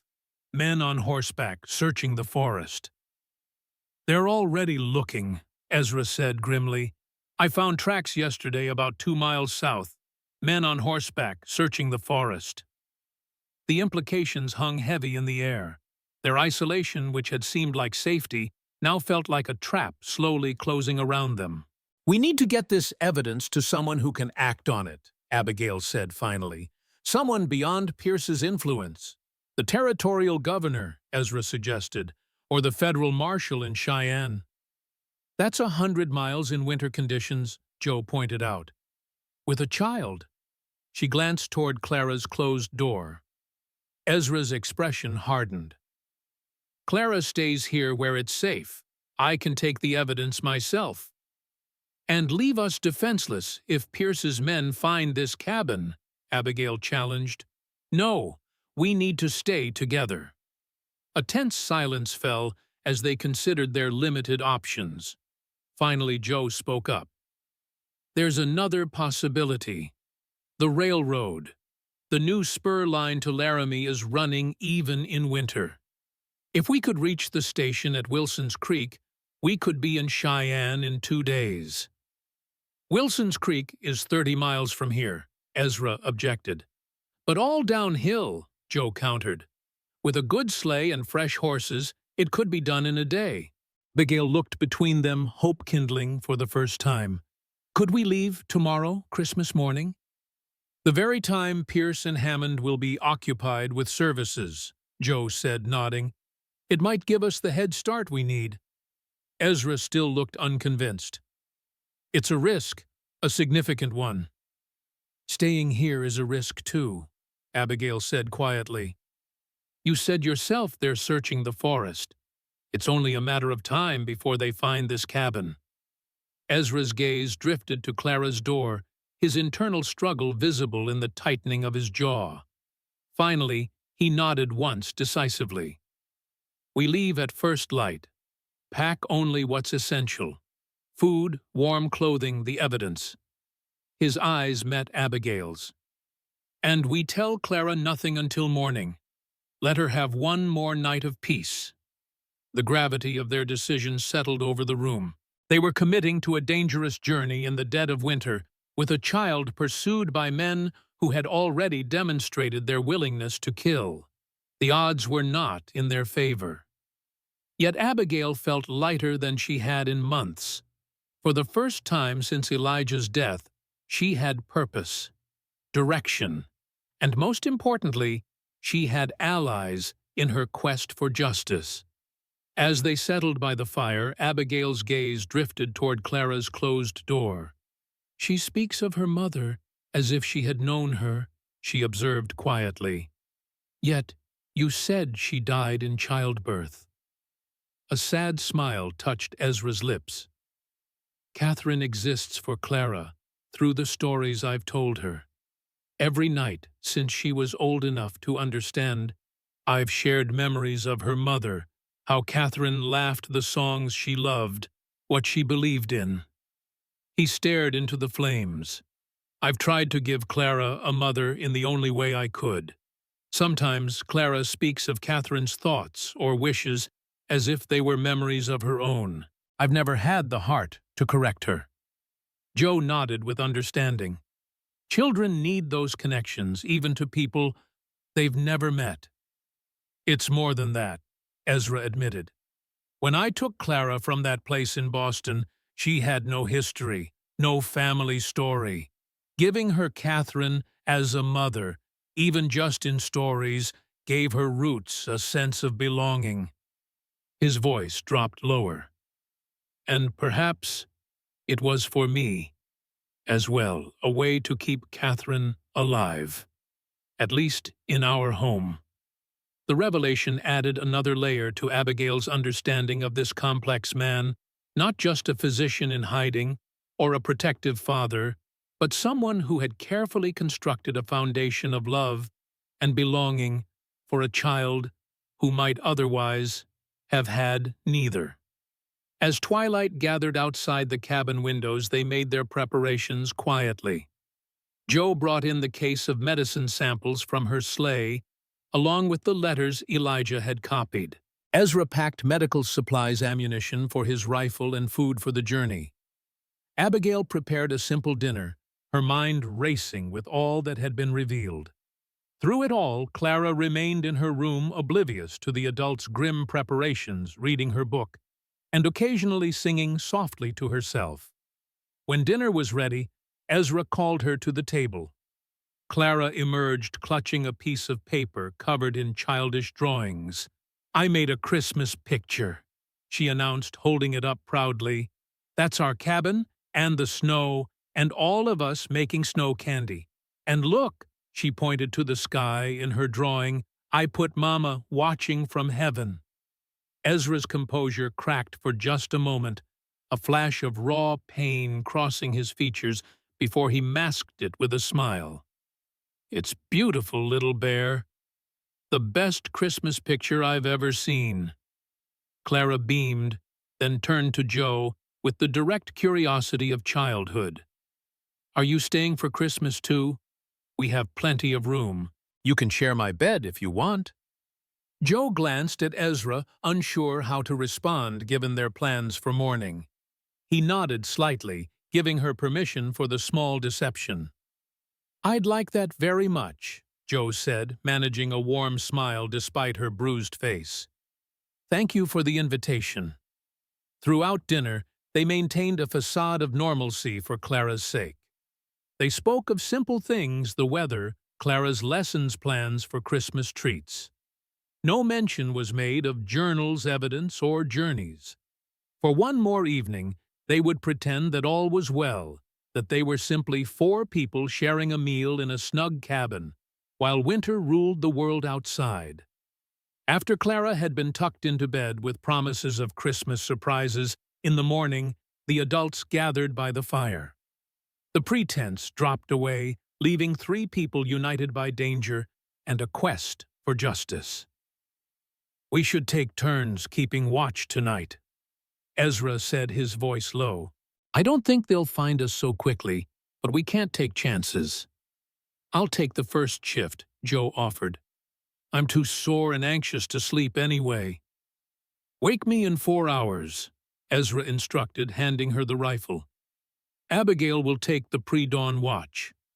As they prepared for their abbreviated rest, Abigail found herself drawn to the window. Outside stars glittered in a clear sky, the storm having passed completely. The forest was silver under starlight, beautiful and deadly in its winter splendor. Somewhere out there, men might be searching for them even now. Men who had killed Elijah, who had struck Joe, who would think nothing of silencing anyone who threatened their evil work with orphaned children. A soft sound made her turn. Ezra stood nearby, his gaze contemplative as he studied her. "Second thoughts?" he asked quietly. Abigail shook her head. "No, just considering what we're facing." "It won't be easy," he acknowledged. "The journey, the confrontation, the aftermath, none of it." "I know." Abigail turned back to the window. "But I keep thinking about those children, about what's being done to them while we stand here safely." She swallowed hard. "I couldn't live with myself if I didn't try to stop it. Even knowing it might cost your life." "What life?" Abigail's laugh held no humor. "I'm a accused witch and murderess. I can never go back to Pine Creek, never practice medicine again. Everything I built with Elijah is gone." She met his gaze steadily. At least this way his death might mean something. Ezra studied her face for a long moment. "Elijah wrote about you, you know, in his letters to me. He said you were the bravest woman he'd ever known." A ghost of a smile touched his lips. "I think he was right." The unexpected compliment warmed something cold and hard within Abigail's chest. "I don't feel very brave," she admitted. "Just determined. That's what bravery is." Ezra's voice was gentle. "Not fearlessness. Just the determination to act despite the fear." Their eyes held for a moment longer than necessary, an unspoken understanding passing between them. Then Ezra cleared his throat and stepped back. "Get some rest," he said. "Tomorrow will come all too soon." As Abigail settled onto her makeshift bed near the fire, she found her thoughts drifting not to the dangers ahead, but to the man sleeping across the room. Ezra Montgomery was an enigma, stern yet gentle-guarded yet forthright. A man who had abandoned a prestigious career rather than be silenced, who had created a life of isolation to protect his daughter, who was now risking everything to help her seek justice for Elijah. In another life, another time, she might have found herself drawn to such a man. But those thoughts were luxuries she couldn't afford, not with so much at stake. Instead, she focused on the journal that now lay hidden beneath her pillow. Elijah's final gift to her, the truth he had died to protect. Tomorrow, they would begin their journey toward justice, toward redemption. With that thought holding the darkness at bay, Abigail finally drifted into uneasy sleep. A hand over her mouth woke her. Abigail's eyes flew open in panic, only to meet Joe's warning gaze in the pre-dawn darkness. "Shh," Joe whispered, removing her hand. "Someone's outside." Instantly alert, Abigail sat up. The fire had burned down to embers, casting the cabin in deep shadows. Ezra was already up, rifle in hand, moving silently to the window. Clara still slept, her soft breathing audible in the tense quiet. "How many?" Abigail mouthed to Joe. "At least 3, Joe whispered back. "On horseback. They're circling the clearing." Fear clutched at Abigail's heart. "How did they find us so quickly?" "They must have followed Joe's tracks," Ezra said grimly, peering through a crack in the shutters. "The snow makes it impossible to hide a sleigh's path." Outside, a horse nickered softly. Men's voices drifted through the pre-dawn stillness, too indistinct to make out words, but clear enough to confirm Joe's count. At least 3 visitors, and almost certainly not friendly ones. "What do we do?" Abigail asked, pulling on her boots with trembling hands. Ezra turned from the window, his face hard in the dim light. We can't run, not with Clara, not in the dark. We'll have to face them. He handed the rifle to Joe. You know how to use this. Joe nodded, her expression grim. My father taught me. But there are at least 3 of them. And 3 of us, Ezra replied. He moved to a trunk near his bed and withdrew a revolver, checking it quickly before tucking it into his belt. Abigail, wake Clara. Quietly. Get her dressed warmly. Abigail moved to the child's bedroom, her heart pounding. Clara lay curled beneath her quilts, one hand clutching her rag doll, her face peaceful in sleep. For a moment, Abigail hesitated, loath to wake her to fear and danger. Clara, she whispered gently, shaking the girl's shoulder. Wake up, sweetheart. We need to get dressed. Clara stirred, her eyes blinking open. Is it Christmas? She asked sleepily. Yes, Abigail managed, forcing a smile. But we need to be very quiet. It's a special Christmas surprise, but you must get dressed very warmly, very quickly. Can you do that? Something in Abigail's tone must have conveyed the urgency, because Clara nodded solemnly, all traces of sleepiness vanishing. She dressed quickly in the clothes Abigail handed her: wool stockings, heavy dress, 2 sweaters. Is something wrong? Clara whispered, as Abigail braided her hair with fingers that wouldn't quite stay steady. Abigail hesitated, torn between truth and comfort. Some people have come to visit very early, she said finally. Your papa wants us to be ready. Clara's eyes widened. Bad people. Before Abigail could frame a reassuring lie, a loud pounding came at the cabin door, making them both jump. Montgomery, a man's voice called. We know you're in there. Open up. Clara clutched Abigail's hand, fear plain on her small face. Papa said no one ever visits, she whispered. He said it's our secret place. It's all right, Abigail soothed, though her own heart raced with fear. Your papa will handle it. She led Clara into the main room, where Ezra stood facing the door, Joe positioned by the window with the rifle. Stay with Joe, Ezra instructed, gesturing Clara and Abigail toward the far corner. Whatever happens, don't come forward, unless I tell you. The pounding came again, more insistent. Last chance, Montgomery, open this door, or we break it down. Zora drew a deep breath, then called back, Who's there? What do you want at this hour? Sheriff's business, came the reply. We're searching for fugitives from Pine Creek. Ezra's eyes met Abigail's across the room. They both knew Pine Creek had no sheriff, only Judge Pierce, who served as the town's judicial authority. Whoever stood outside was lying. I'll open the door, Ezra called, but I'm armed. Any hostile move will be met accordingly. He unbarred the door and swung it open, revealing 3 men standing on the porch. Abigail recognized the leader immediately, Silas Harker, foreman of the timber camp, and Judge Pierce's unofficial enforcer. Behind him stood 2 more men, rough-looking woodsmen with pistols visible on their hips. Well, well, Harker drawled, taking in the scene inside the cabin. Quite the cozy gathering. His gaze landed on Abigail, and a slow, unpleasant smile spread across his face. Mrs. Sullivan, the judge will be pleased to know we've found you. The judge has no authority here, Ezra said coldly. This cabin lies outside Pine Creek's jurisdiction. Harker shrugged. Maybe so. But we've got a warrant for the arrest of Abigail Sullivan on charges of witchcraft murder and now escape from justice. He pulled a folded paper from his coat, signed by Judge Pierce himself.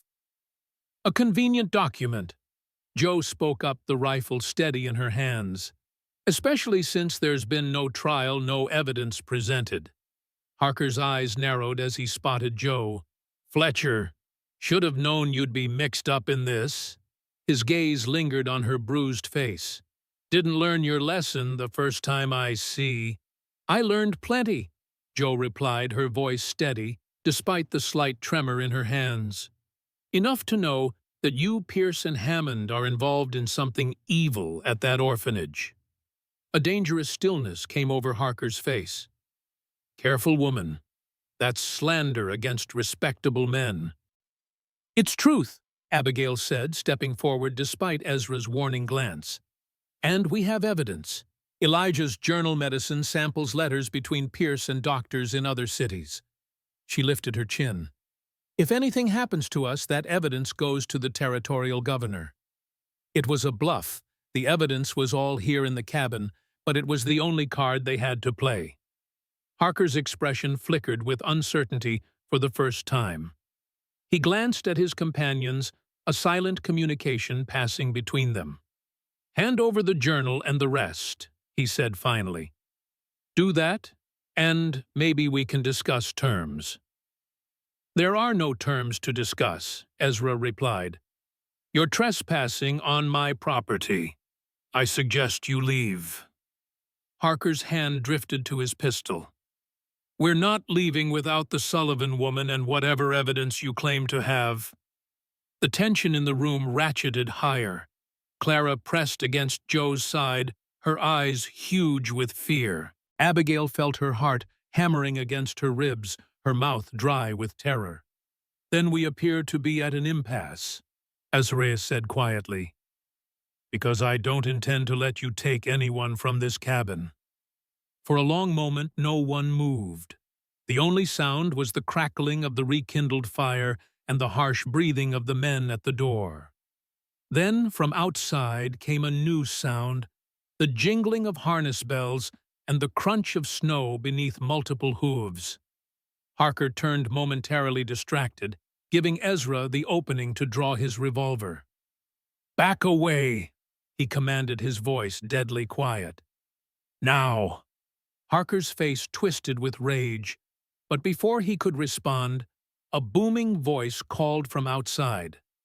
Silas Harker, step away from that door with your hands visible. Confusion crossed Harker's face. Keeping his eyes on Ezra, he edged to the side, trying to see who had arrived.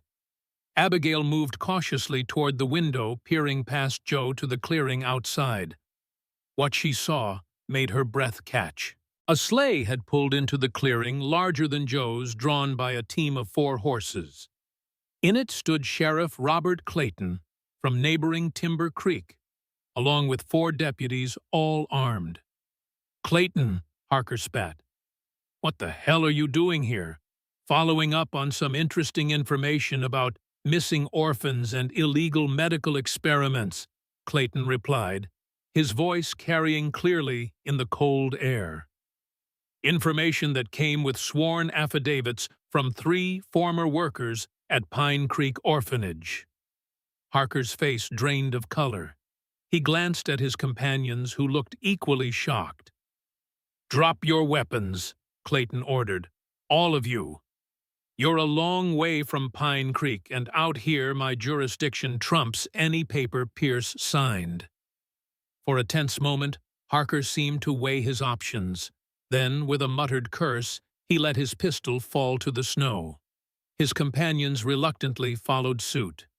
Inside the cabin, Abigail felt her knees go weak with relief. She clutched the windowsill for support, scarcely able to believe the sudden turn of events. How did they find us so quickly? She whispered.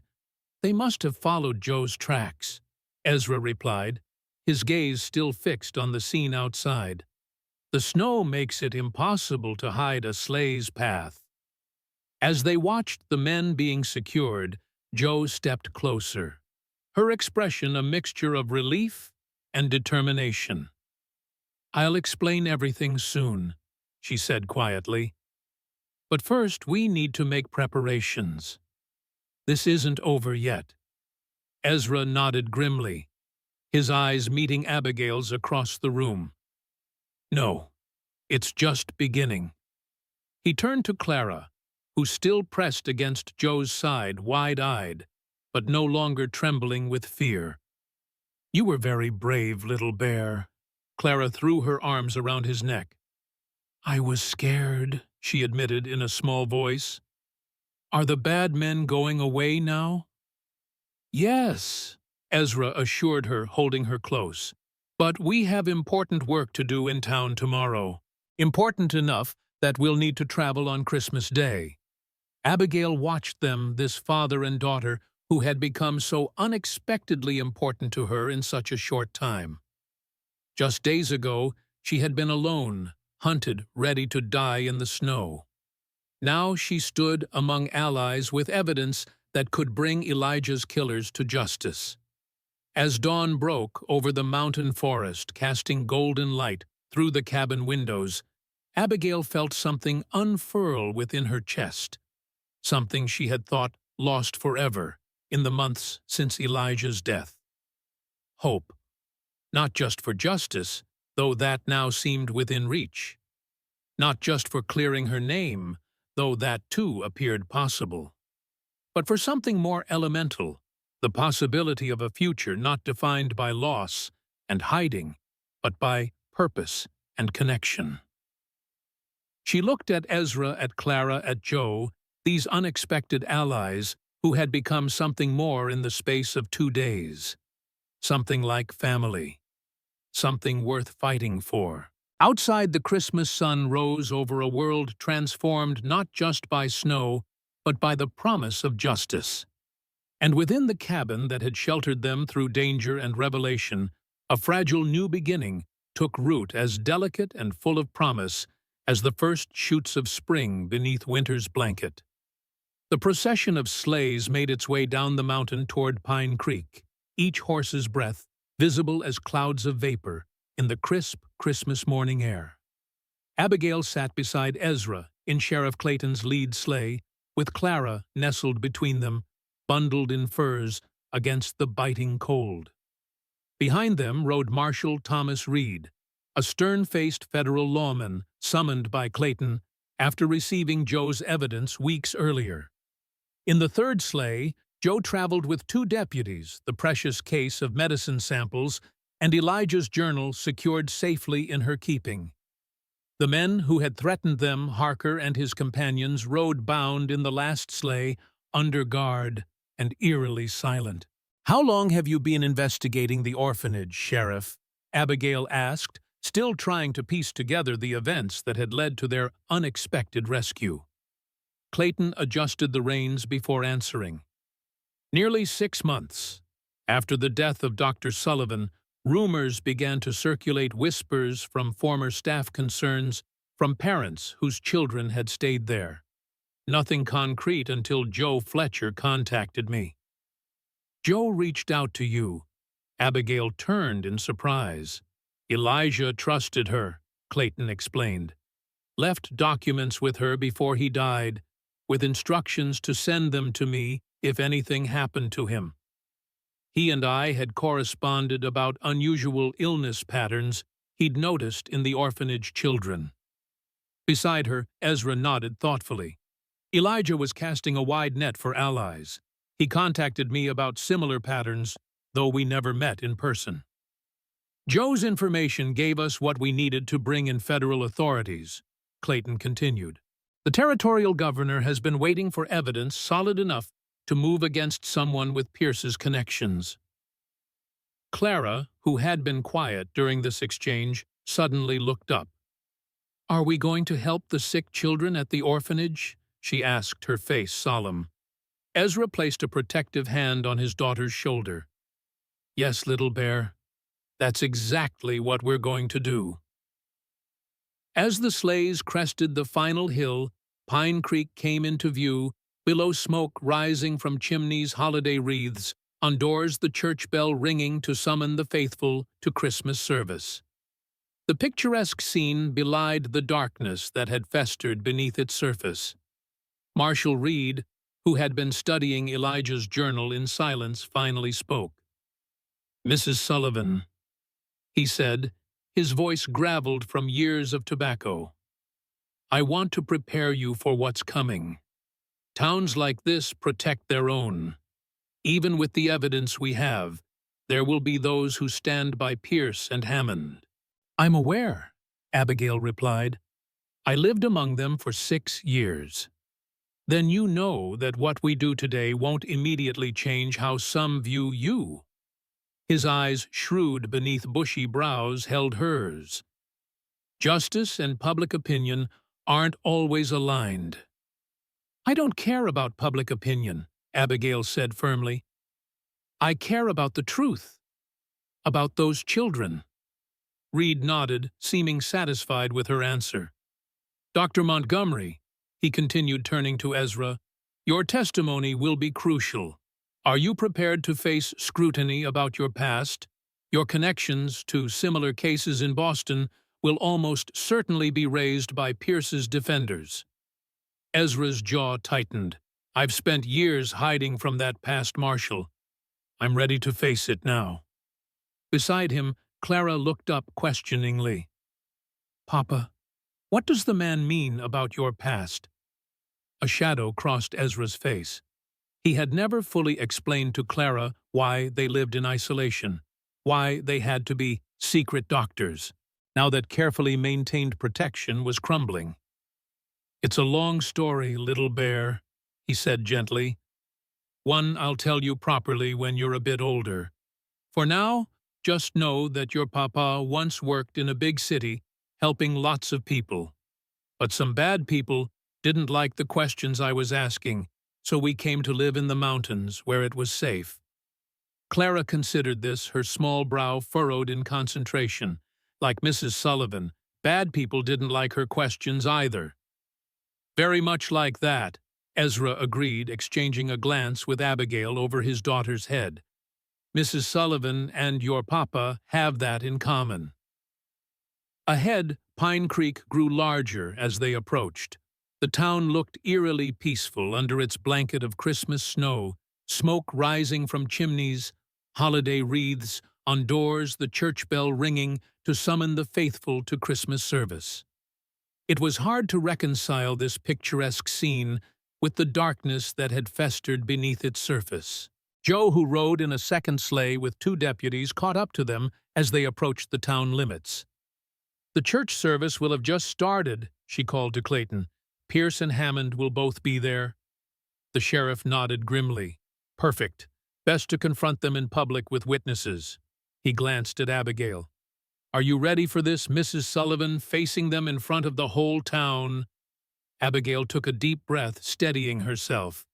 Was she ready to confront the men who had destroyed her life, who had likely murdered her husband, who had experimented on innocent children, who had labeled her a witch and driven her into a blizzard to die? Yes, she said, her voice stronger than she felt. I'm ready. Ezra's hand found hers, squeezing briefly.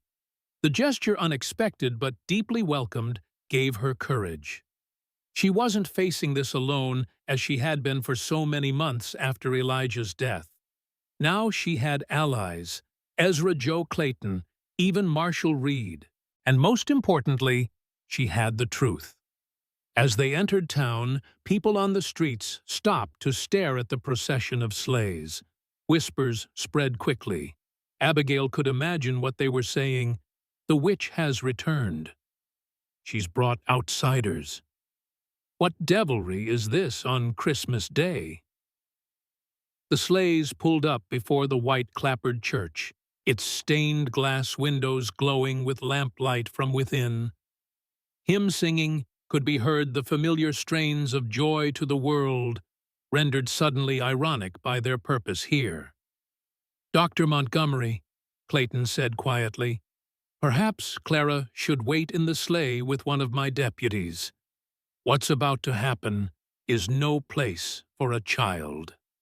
Ezra hesitated, clearly reluctant to let Clara out of his sight. But after a moment, he nodded. You're right. He turned to his daughter. Clara, I need you to stay here with Deputy Wilson, sir, one of the younger deputies supplied. Deputy Wilson, Ezra continued, your job is very important. You need to stay safe while we take care of grown-up business inside.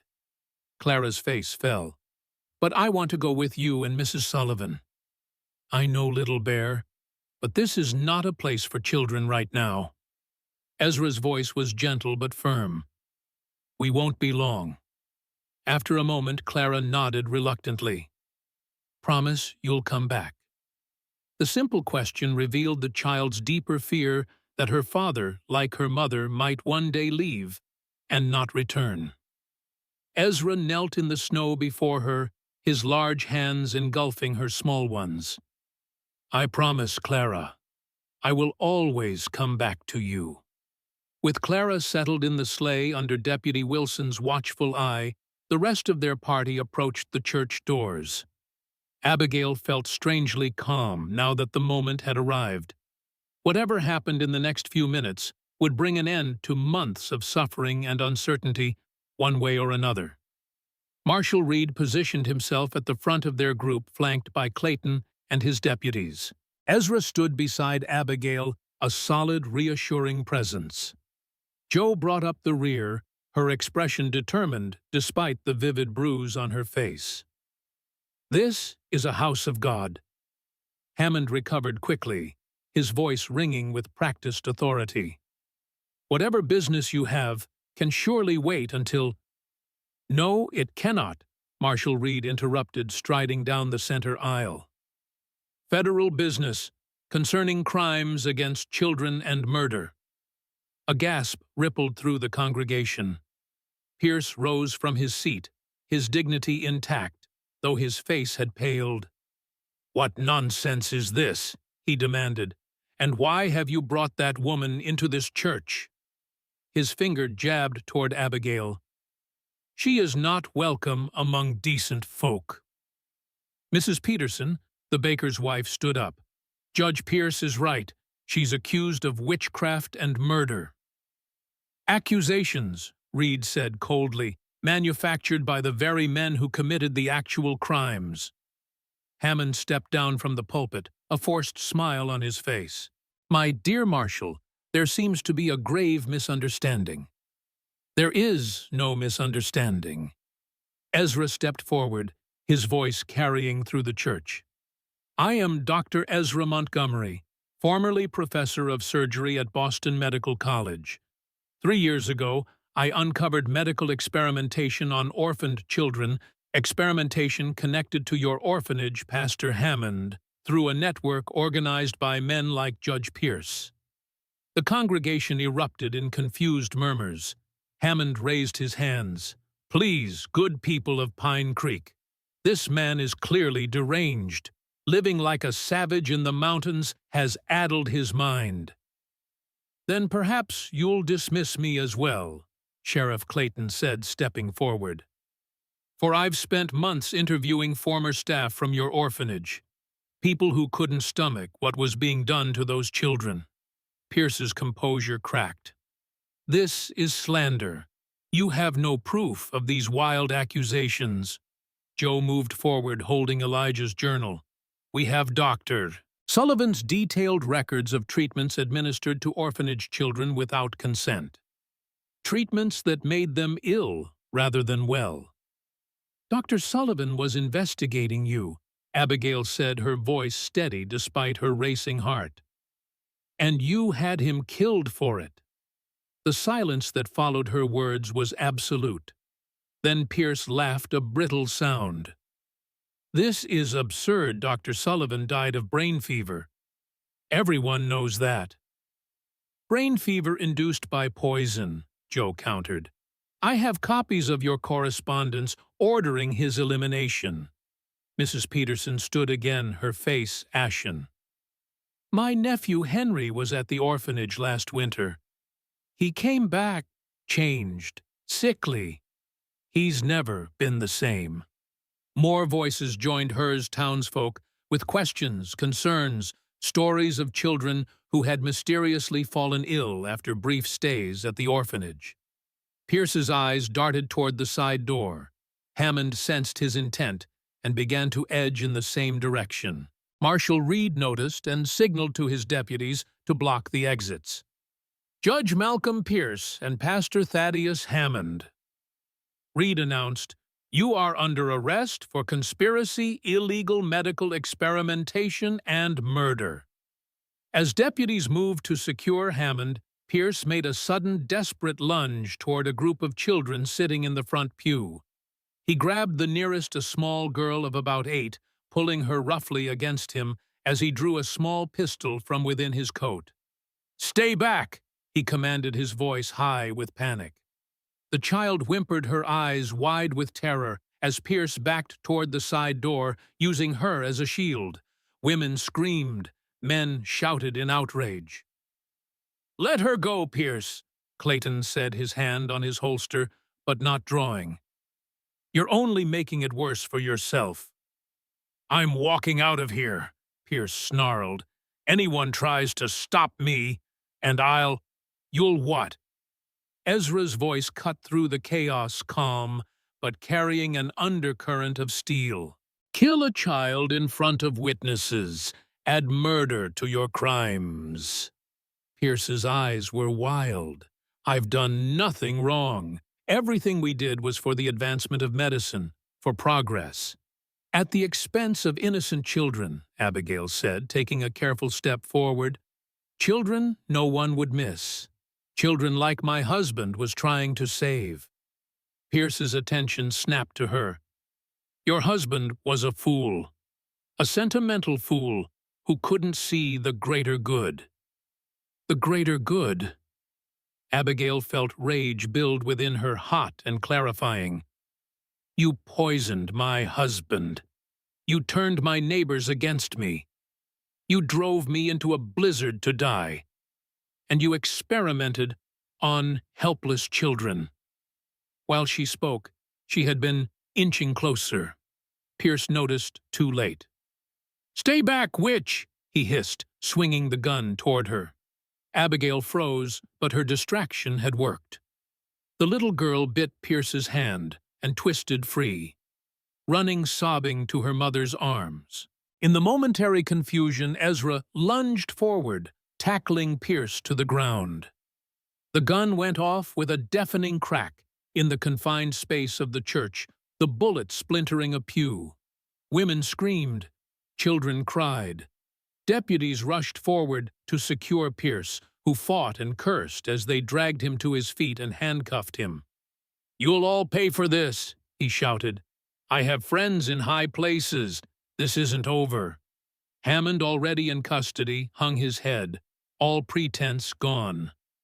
"It's over, Malcolm," he said quietly.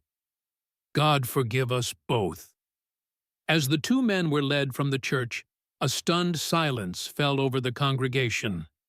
Then, from the back, someone began to clap.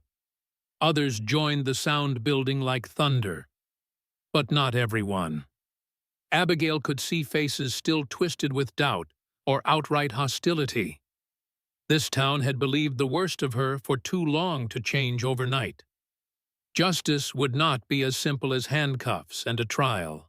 There were wounded children to heal, a community to rebuild, and truths that some would refuse to face, no matter the evidence. But it was a beginning.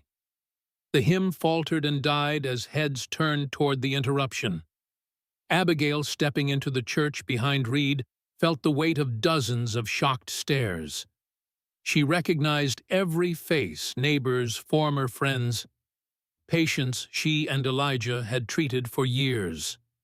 Among them in the front pew sat Judge Pierce, and beside the pulpit stood Pastor Hammond, his sermon interrupted mid-word. For a moment, time seemed suspended. Then Hammond recovered his voice, ringing out with practiced authority. "This is a house of God, and we are in the midst of worship. Whatever business you have can surely wait until—" "This can't wait, Hammond," Marshal Reed interrupted, striding down the center aisle. "Federal business, concerning you and Judge Pierce." A murmur swept through the congregation. Pierce rose from his seat, his dignified bearing at odds with the sudden pallor of his face. "What is the meaning of this intrusion?" he demanded. "And why have you brought that woman into this church?" His finger jabbed toward Abigail. "She is not welcome among decent folk." "That woman," Reed replied coldly, is a key witness in a federal investigation, as are you, Your Honor, though in a decidedly different capacity." Hammond stepped down from the pulpit, his face flushed with indignation or fear, perhaps both. "Investigation into what possible matter would require disrupting Christmas worship, illegal medical experimentation on children in your orphanage," Reed stated, his voice carrying to every corner of the hushed church. "Conspiracy to commit murder, obstruction of justice." The silence that followed was absolute. Then, like a wave breaking, shocked exclamations and gasps swept through the congregation. Pierce's face hardened, his initial shock replaced by calculated outrage. "This is absurd, slanderous. I demand." "You are in no position to demand anything, Judge Pierce." Reed cut in, producing a document from his coat. "I have here a federal warrant for your arrest, and Pastor Hammond's pending a full investigation into the activities at Pine Creek Orphanage and the death of Dr. Elijah Sullivan." At the mention of Elijah, Abigail felt a rush of emotion so intense she swayed slightly on her feet. Ezra's steady hand at her elbow kept her upright. Hammond, seeing the genuine authority in Reed's manner, changed tactics. "My dear Marshal," he said, his voice softening to the honeyed tones he used for sermons on forgiveness, "there has clearly been some misunderstanding. The orphanage is a charitable institution. If there have been irregular treatments, they were administered with the children's best interests at heart." "Save it for the Judge Hammond," Clayton interjected. "We have testimony from former orphanage staff. We have Dr. Sullivan's journal documenting what was done to those children. And we have this—" He gestured to Joe, who stepped forward with the case of medicine samples, physical evidence of experimental compounds administered without consent or proper oversight. The congregation had gone from shocked silence to confused murmuring. Mrs. Peterson, the baker's wife, stood up suddenly. "Are you saying the orphanage children were being experimented on?" Her voice quavered. "My Henry was there for 3 months last year, after his parents died in that fire." Hammond raised his hands placatingly. "Mrs. Peterson, I assure you any treatments given to the children were standard medical." "They were not standard," Ezra interrupted, stepping forward. "They were experimental compounds, untested and dangerous, administered to chart reactions, side effects, and outcomes without regard for the children's well-being." A collective gasp went through the church as the congregation recognized the imposing stranger in their midst. "And who might you be, sir?" Pierce demanded, clinging to the last vestiges of his authority. Ezra stood tall, his voice carrying clearly through the church. "Dr. Ezra Montgomery, formerly professor of surgery at Boston Medical College. I uncovered similar practices there 3 years ago, practices connected to your orphanage through a network of so-called medical philanthropists." His gaze swept the congregation. "Your Dr. Sullivan made the same discovery here, and it cost him his life." At these words, the murmuring in the church grew louder.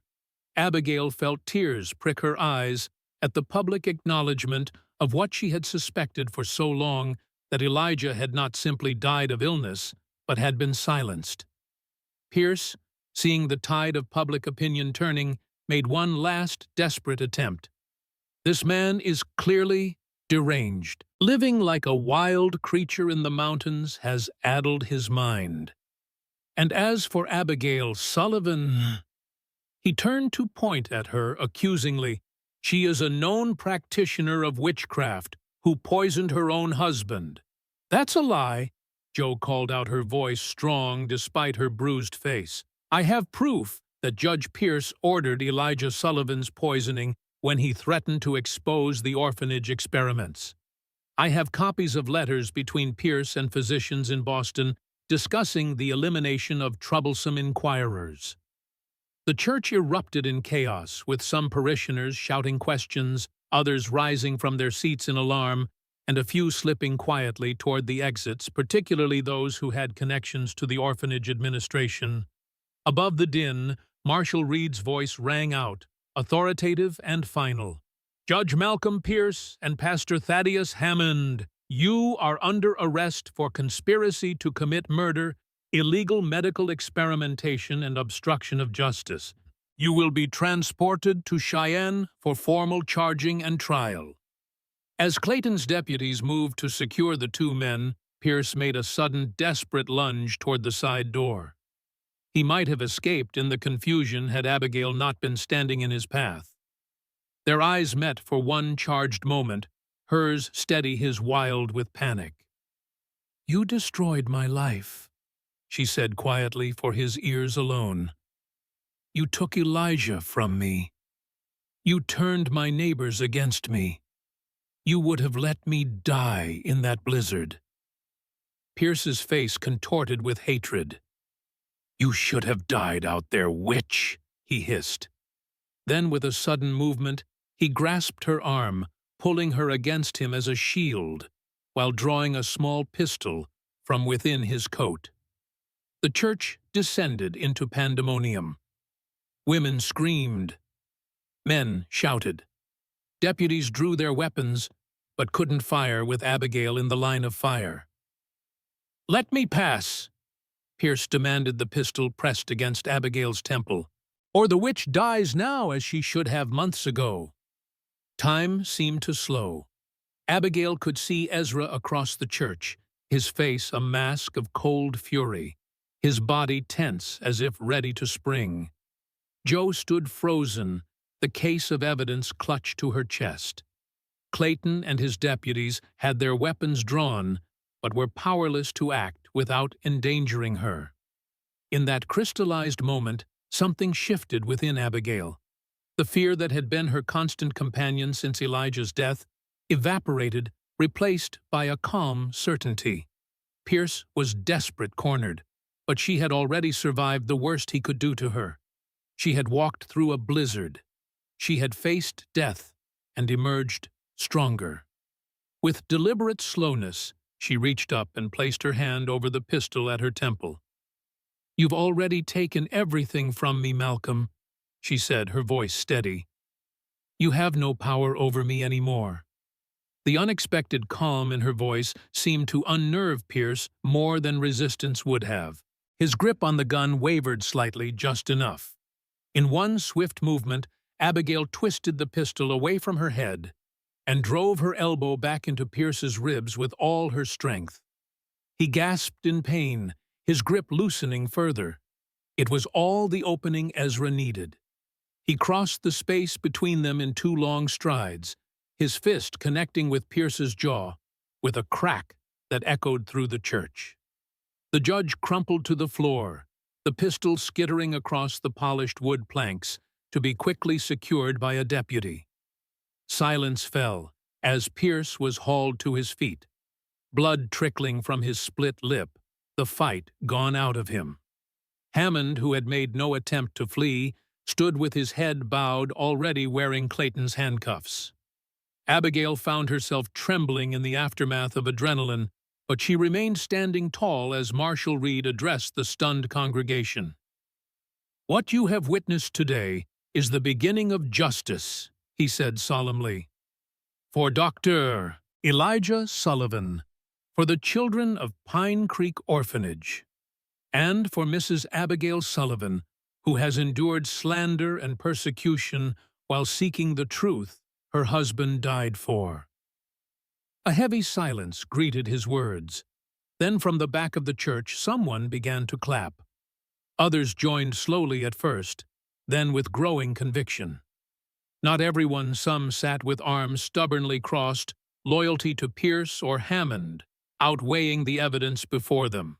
But enough to tell Abigail that the tide had turned. As Pierce and Hammond were led from the church in handcuffs, Ezra came to Abigail's side, his eyes searching her face with concern. "Are you hurt?" he asked quietly. She shook her head. "No, just overwhelmed." He nodded, understanding in his gaze. "You were magnificent," he said simply. Then, with a ghost of a smile, Clara would say you were brave as a bear. The mention of Clara brought Abigail back to the present moment. We should go to her. She must be worried. Together, they walked out of the church into the bright Christmas day, leaving behind the stunned congregation to grapple with the revelations that had shattered their holiday peace. Outside, Clara had indeed grown anxious, standing up in the sleigh to watch the church doors. When she spotted them emerging, her face lit up with relief. "Papa, Mrs. Sullivan, you're all right." She scrambled down from the sleigh, running to them through the snow. Ezra caught her up in his arms, holding her close. "We're fine, little bear. Everything is going to be all right now." Over her father's shoulder, Clara's eyes found Abigail's. The child extended one small hand, which Abigail took without hesitation. For a moment, they stood like that, the three of them connected in a circle of touch and trust that felt to Abigail like the first fragile foundation of something new, something like family. The days that followed passed in a blur of statements, testimonies, and legal proceedings. Marshal Reed established temporary headquarters in the town hall, interviewing former orphanage staff and examining records. The orphans themselves were placed under the care of a federal child welfare officer brought in from Cheyenne, their medical needs attended to by Ezra, whose expertise in treating the effects of experimental compounds proved invaluable. Abigail found herself restored to a position of respect almost overnight. The same townspeople who had shunned her now sought her out with apologies, explanations, justifications for their behavior. Some were sincere in their remorse, others merely realigning themselves now that Pierce and Hammond's influence had been broken. She accepted it all with a grace that surprised even herself. The vindication when it came had not brought the satisfaction she had imagined during those long, lonely months. Instead, she felt a curious detachment from Pine Creek and its residents. This town had been her home for 6 years, yet now it felt like a place she was merely passing through. Joe, whose testimony proved crucial in connecting Pierce to Elijah's death, had reopened her store and thrown herself into coordinating aid for the orphanage children. Her bruises were fading, but the determination in her eyes had only grown stronger. "What will you do now?" she asked Abigail one evening as they sat by the fire in the small house Abigail had once shared with Elijah. It still felt strange to be back there, surrounded by memories and possessions that seemed to belong to another life. Abigail gazed into the flames, considering the question. "I don't know," she admitted. "I can't imagine staying in Pine Creek. There are too many ghosts." Joe nodded, understanding. "You could come to Timber Creek with me. Sheriff Clayton says they need a midwife badly." Abigail smiled gratefully at the suggestion. Perhaps. But even as she said it, she knew her path lay elsewhere. She just wasn't yet certain where. The answer came the following day as she helped Ezra treat the last of the orphanage children. The federal authorities had arranged for them to be relocated to a legitimate orphanage in Cheyenne, with proper medical supervision and educational opportunities. The last of the experimental compounds should clear their systems within a week, Ezra told her as they washed their hands after examining a young boy with lingering respiratory symptoms. With proper nutrition and care, most will make full recoveries. "Most?" Abigail questioned, hearing the reservation in his voice. Ezra sighed, drying his hands on a clean towel. "The youngest ones who received treatments over extended periods. Some may have long-term effects, respiratory weakness, susceptibility to infection." His expression darkened. "Like Clara." Abigail looked at him sharply. "Clara was part of these experiments." Pain flickered across Ezra's face. "Not these specific ones. but similar. In Boston. He sat heavily on a nearby chair, suddenly looking exhausted. Clara wasn't born premature, as I've allowed her to believe. Her respiratory weakness is the result of experimental treatments administered at an orphanage there. Understanding dawned. She was one of the orphans you discovered being experimented on. Ezra nodded, his eyes distant with memory. She had no mother, at least not one recorded. Father unknown. She was abandoned at the orphanage as a newborn. His hands clenched into fists. When I found her, she was barely alive, 2 months old, and being used to test respiratory medications. But you told her about Catherine, your wife. I gave her the story every child deserves. Ezra said softly. When she was old enough to ask why she had no mother, I couldn't bear to tell her she'd been abandoned. So I gave her Catherine, instead told her that her mother had died, bringing her into the world, but had loved her deeply. Over the years, I've shared so many stories about Catherine that Clara speaks of her as if she has memories of her own. Sometimes I think she truly believes those stories are her own recollections. Horror and compassion washed through Abigail in equal measure. So you took her? I couldn't leave her there. Not after what I'd seen. Ezra's voice was rough with emotion. I had already been warned to stop asking questions.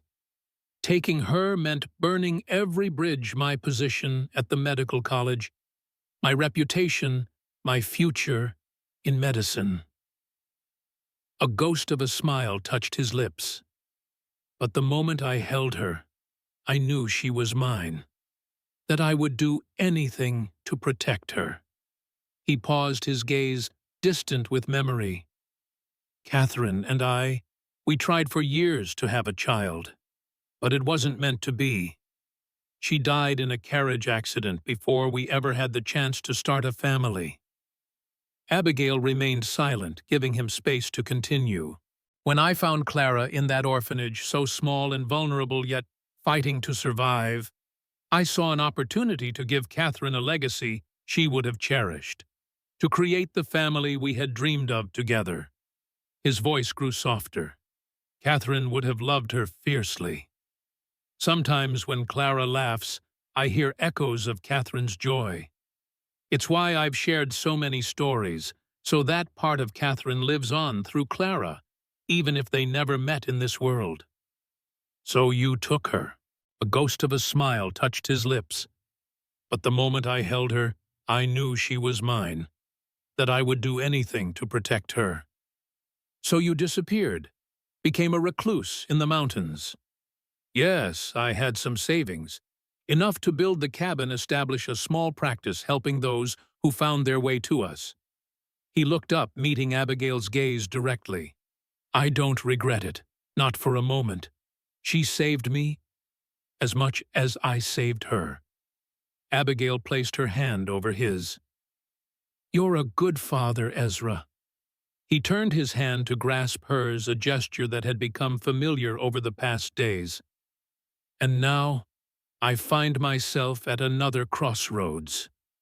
He hesitated, then continued. Marshall Reed has asked me to testify in the federal case against the orphanage network, not just about Pine Creek, but about what I uncovered in Boston. My testimony could help bring down the entire operation. That's wonderful, Abigail said, then noted his troubled expression. Isn't it? It would mean traveling to Washington, testifying before a federal committee, possibly for months. His eyes met hers, conflict evident in their pale depths. I can't take Clara. The journey would be too demanding, the proceedings too difficult for her to understand. But I can't leave her either.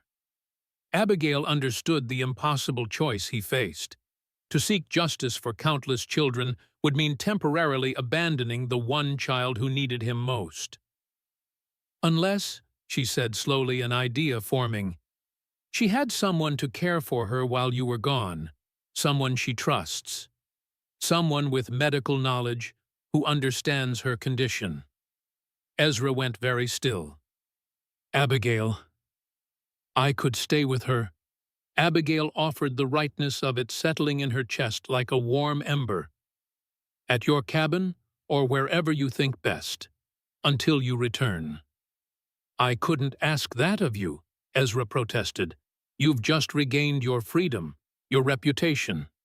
You have your own life to rebuild. Abigail smiled softly. My life in Pine Creek ended the day Elijah died. I've been searching for a new purpose ever since. She squeezed his hand. Clara needs me, and if I'm honest, I need her too. She reminds me of why I became a healer in the first place. Ezra studied her face, hope and hesitation warring in his expression. You've known us less than a week, he reminded her. Clara can be challenging, headstrong, too clever for her own good sometimes. Like her father, Abigail teased gently. That drew a reluctant smile from him. Worse, I'm afraid. He sobered. It would be for several months at least, perhaps longer. I understand. And I can't promise. He hesitated, something unspoken passing between them. That is, I don't expect. Abigail felt a flush rise to her cheeks as she understood his meaning. In the days since their dramatic confrontation in the church, their connection had deepened beyond mere allies in a common cause. The brush of hands, the shared glances, the way they seemed to anticipate each other's thoughts all pointed to something neither had yet dared to name. I expect nothing, she said softly, except the chance to help a child who needs me and to give her father the freedom to seek justice. Ezra held her gaze for a long moment, then nodded once decisively. Then, I accept your offer with gratitude. His voice softened. But you should know, Abigail Sullivan, that when I return, I hope we might discuss what comes next. For all of us. The promise in those words warmed Abigail more than any fire could. I would like that very much. That evening, they presented the plan to Clara. The child's initial disappointment at her father's impending departure quickly gave way to excitement when she learned Abigail would be staying with her. We can make snow candy every day, she declared. And you can teach me more about herbs, and I can show you all the best places to find yarrow and wild cherry bark. Abigail laughed, genuinely delighted by Clara's enthusiasm. We'll have to do some lessons too, she reminded her. Reading and arithmetic and history. Clara considered this, her small face serious. Papa says you were married to a very smart doctor. As smart as him. Elijah was brilliant, Abigail agreed, a pang of grief tempering her joy. He would have liked you very much, Clara. The child nodded, accepting this as her due. Were you sad when he went to heaven? Like I was sad when Mama went to heaven? Ezra started to intervene, but Abigail shook her head slightly. Yes, she told Clara honestly. I was very sad. Sometimes I'm still sad. But then I remember that he would want me to be happy and to keep helping people the way we did together. Clara digested this information thoughtfully. Maybe, she said finally, you and Papa and I could help people together. When he comes back, we could be a family of doctors. The simple, profound wish caught Abigail off guard. She glanced at Ezra, finding him watching her with an expression that made her heart skip. Maybe we could, she said softly. We'll have to see what happens when your Papa returns.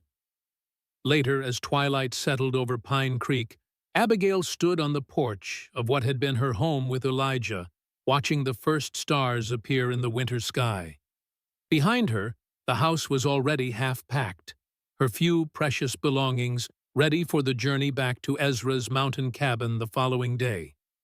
Footsteps crunched in the snow, and she turned to find Ezra approaching his breath, forming clouds in the cold air.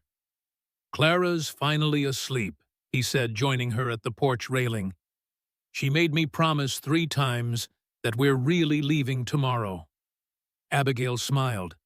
"She's eager to go home." "Yes, though I think it's the company as much as the destination that appeals to her."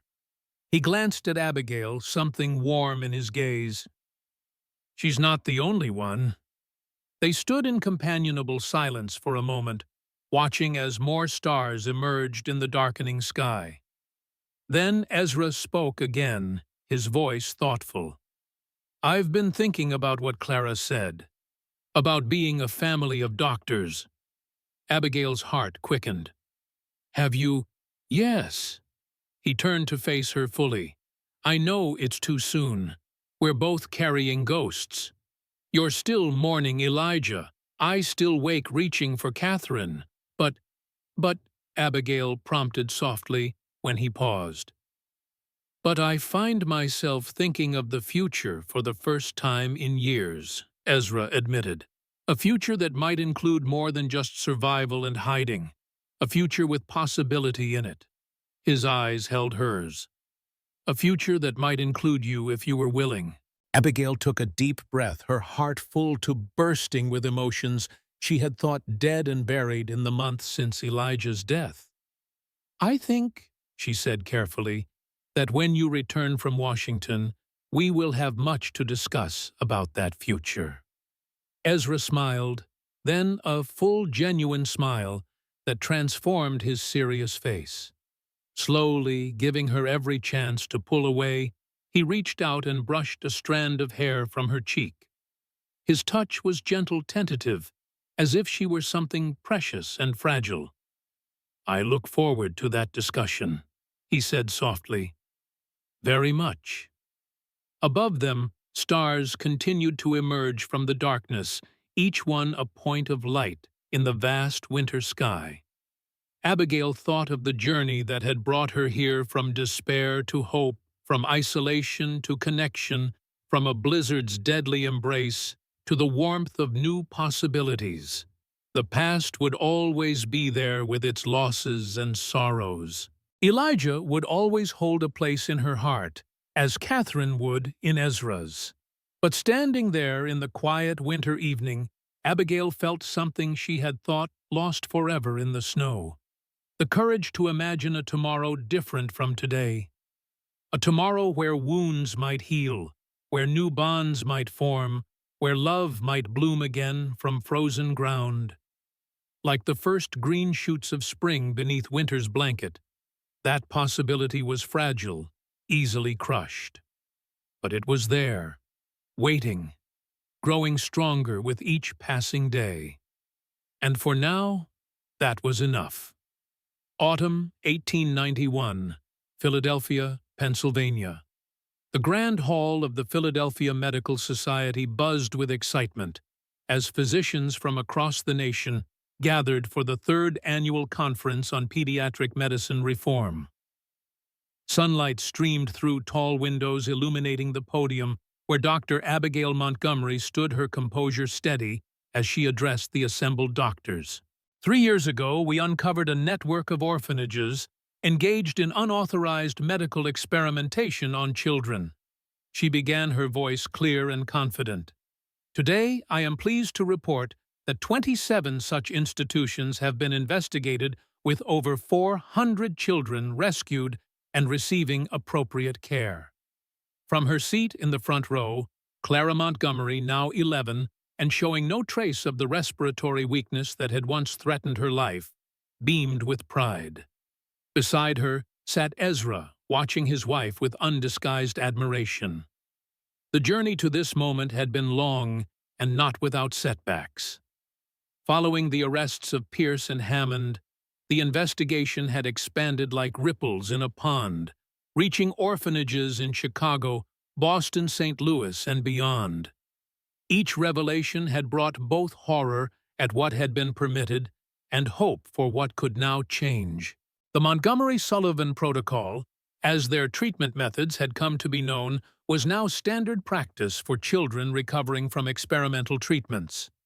What had begun with Elijah's research and been refined through Abigail and Ezra's combined expertise had evolved into a comprehensive approach that combined traditional medical practice with herbal remedies gleaned from indigenous healers. Our success is measured not in academic recognition. Abigail continued gesturing to the charts behind her, showing recovery rates. But in the lives of children who now have futures, they were nearly denied. In the audience sat Joe Fletcher, now head of the Western Children's Welfare Association, an organization founded in the aftermath of the Pine Creek revelations to advocate for orphaned children's rights. Beside her was Sheriff Robert Clayton, recently appointed to a federal commission on child welfare reform. After the presentation, as colleagues gathered to congratulate her, Abigail found a quiet moment with Ezra and Clara near an open window overlooking the city. "Elijah would be proud," Ezra said softly, his hand finding hers. "Of all this." Abigail nodded, emotion catching in her throat. "I like to think he knows somehow. Dr. Sullivan was watching from heaven," Clara declared with the certainty of youth, using the name she had come to associate with Elijah through Abigail's stories. "Just like Mama." The Montgomerys had established not only a medical practice in Timber Creek, but a training program for physicians interested in pediatric care for disadvantaged children. What had begun as a response to tragedy had transformed into a movement that was changing medical practice across the country. Each spring, they still journeyed back to the mountain cabin for a few weeks, a reminder of where their journey together had begun. There in the clearing where Ezra had once found Abigail nearly dead in the snow, wildflowers now grew in abundance, pushing through the earth, in defiance of winter's memory. And each Christmas Eve, they placed a red rose on Elijah's grave in Pine Creek, a town much changed since Pierce and Hammond's downfall. The orphanage had been rebuilt under new leadership with strict oversight and transparent practices.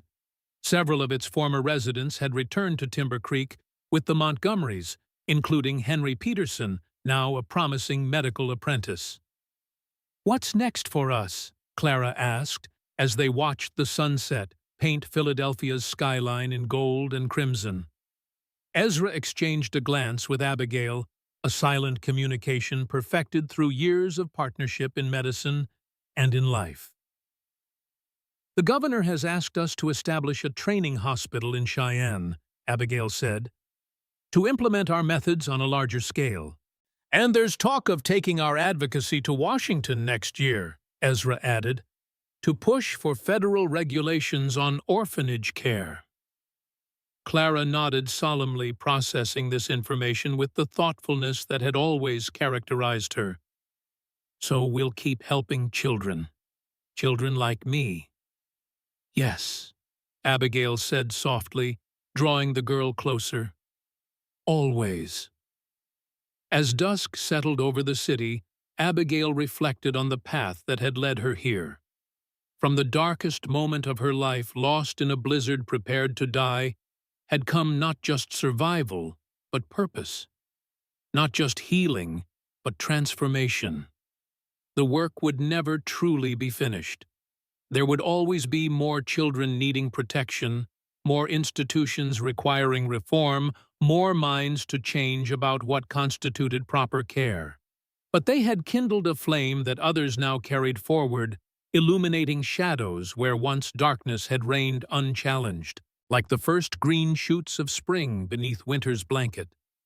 What had begun in isolation had grown into a movement that stretched across the nation.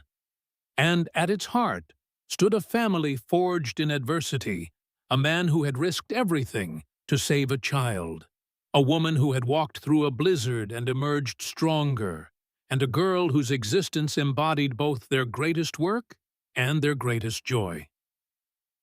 Home wasn't just the cabin on the mountain, or their house in Timber Creek, or even this temporary lodging in Philadelphia. Home was wherever they were together, healing others, and in the process themselves.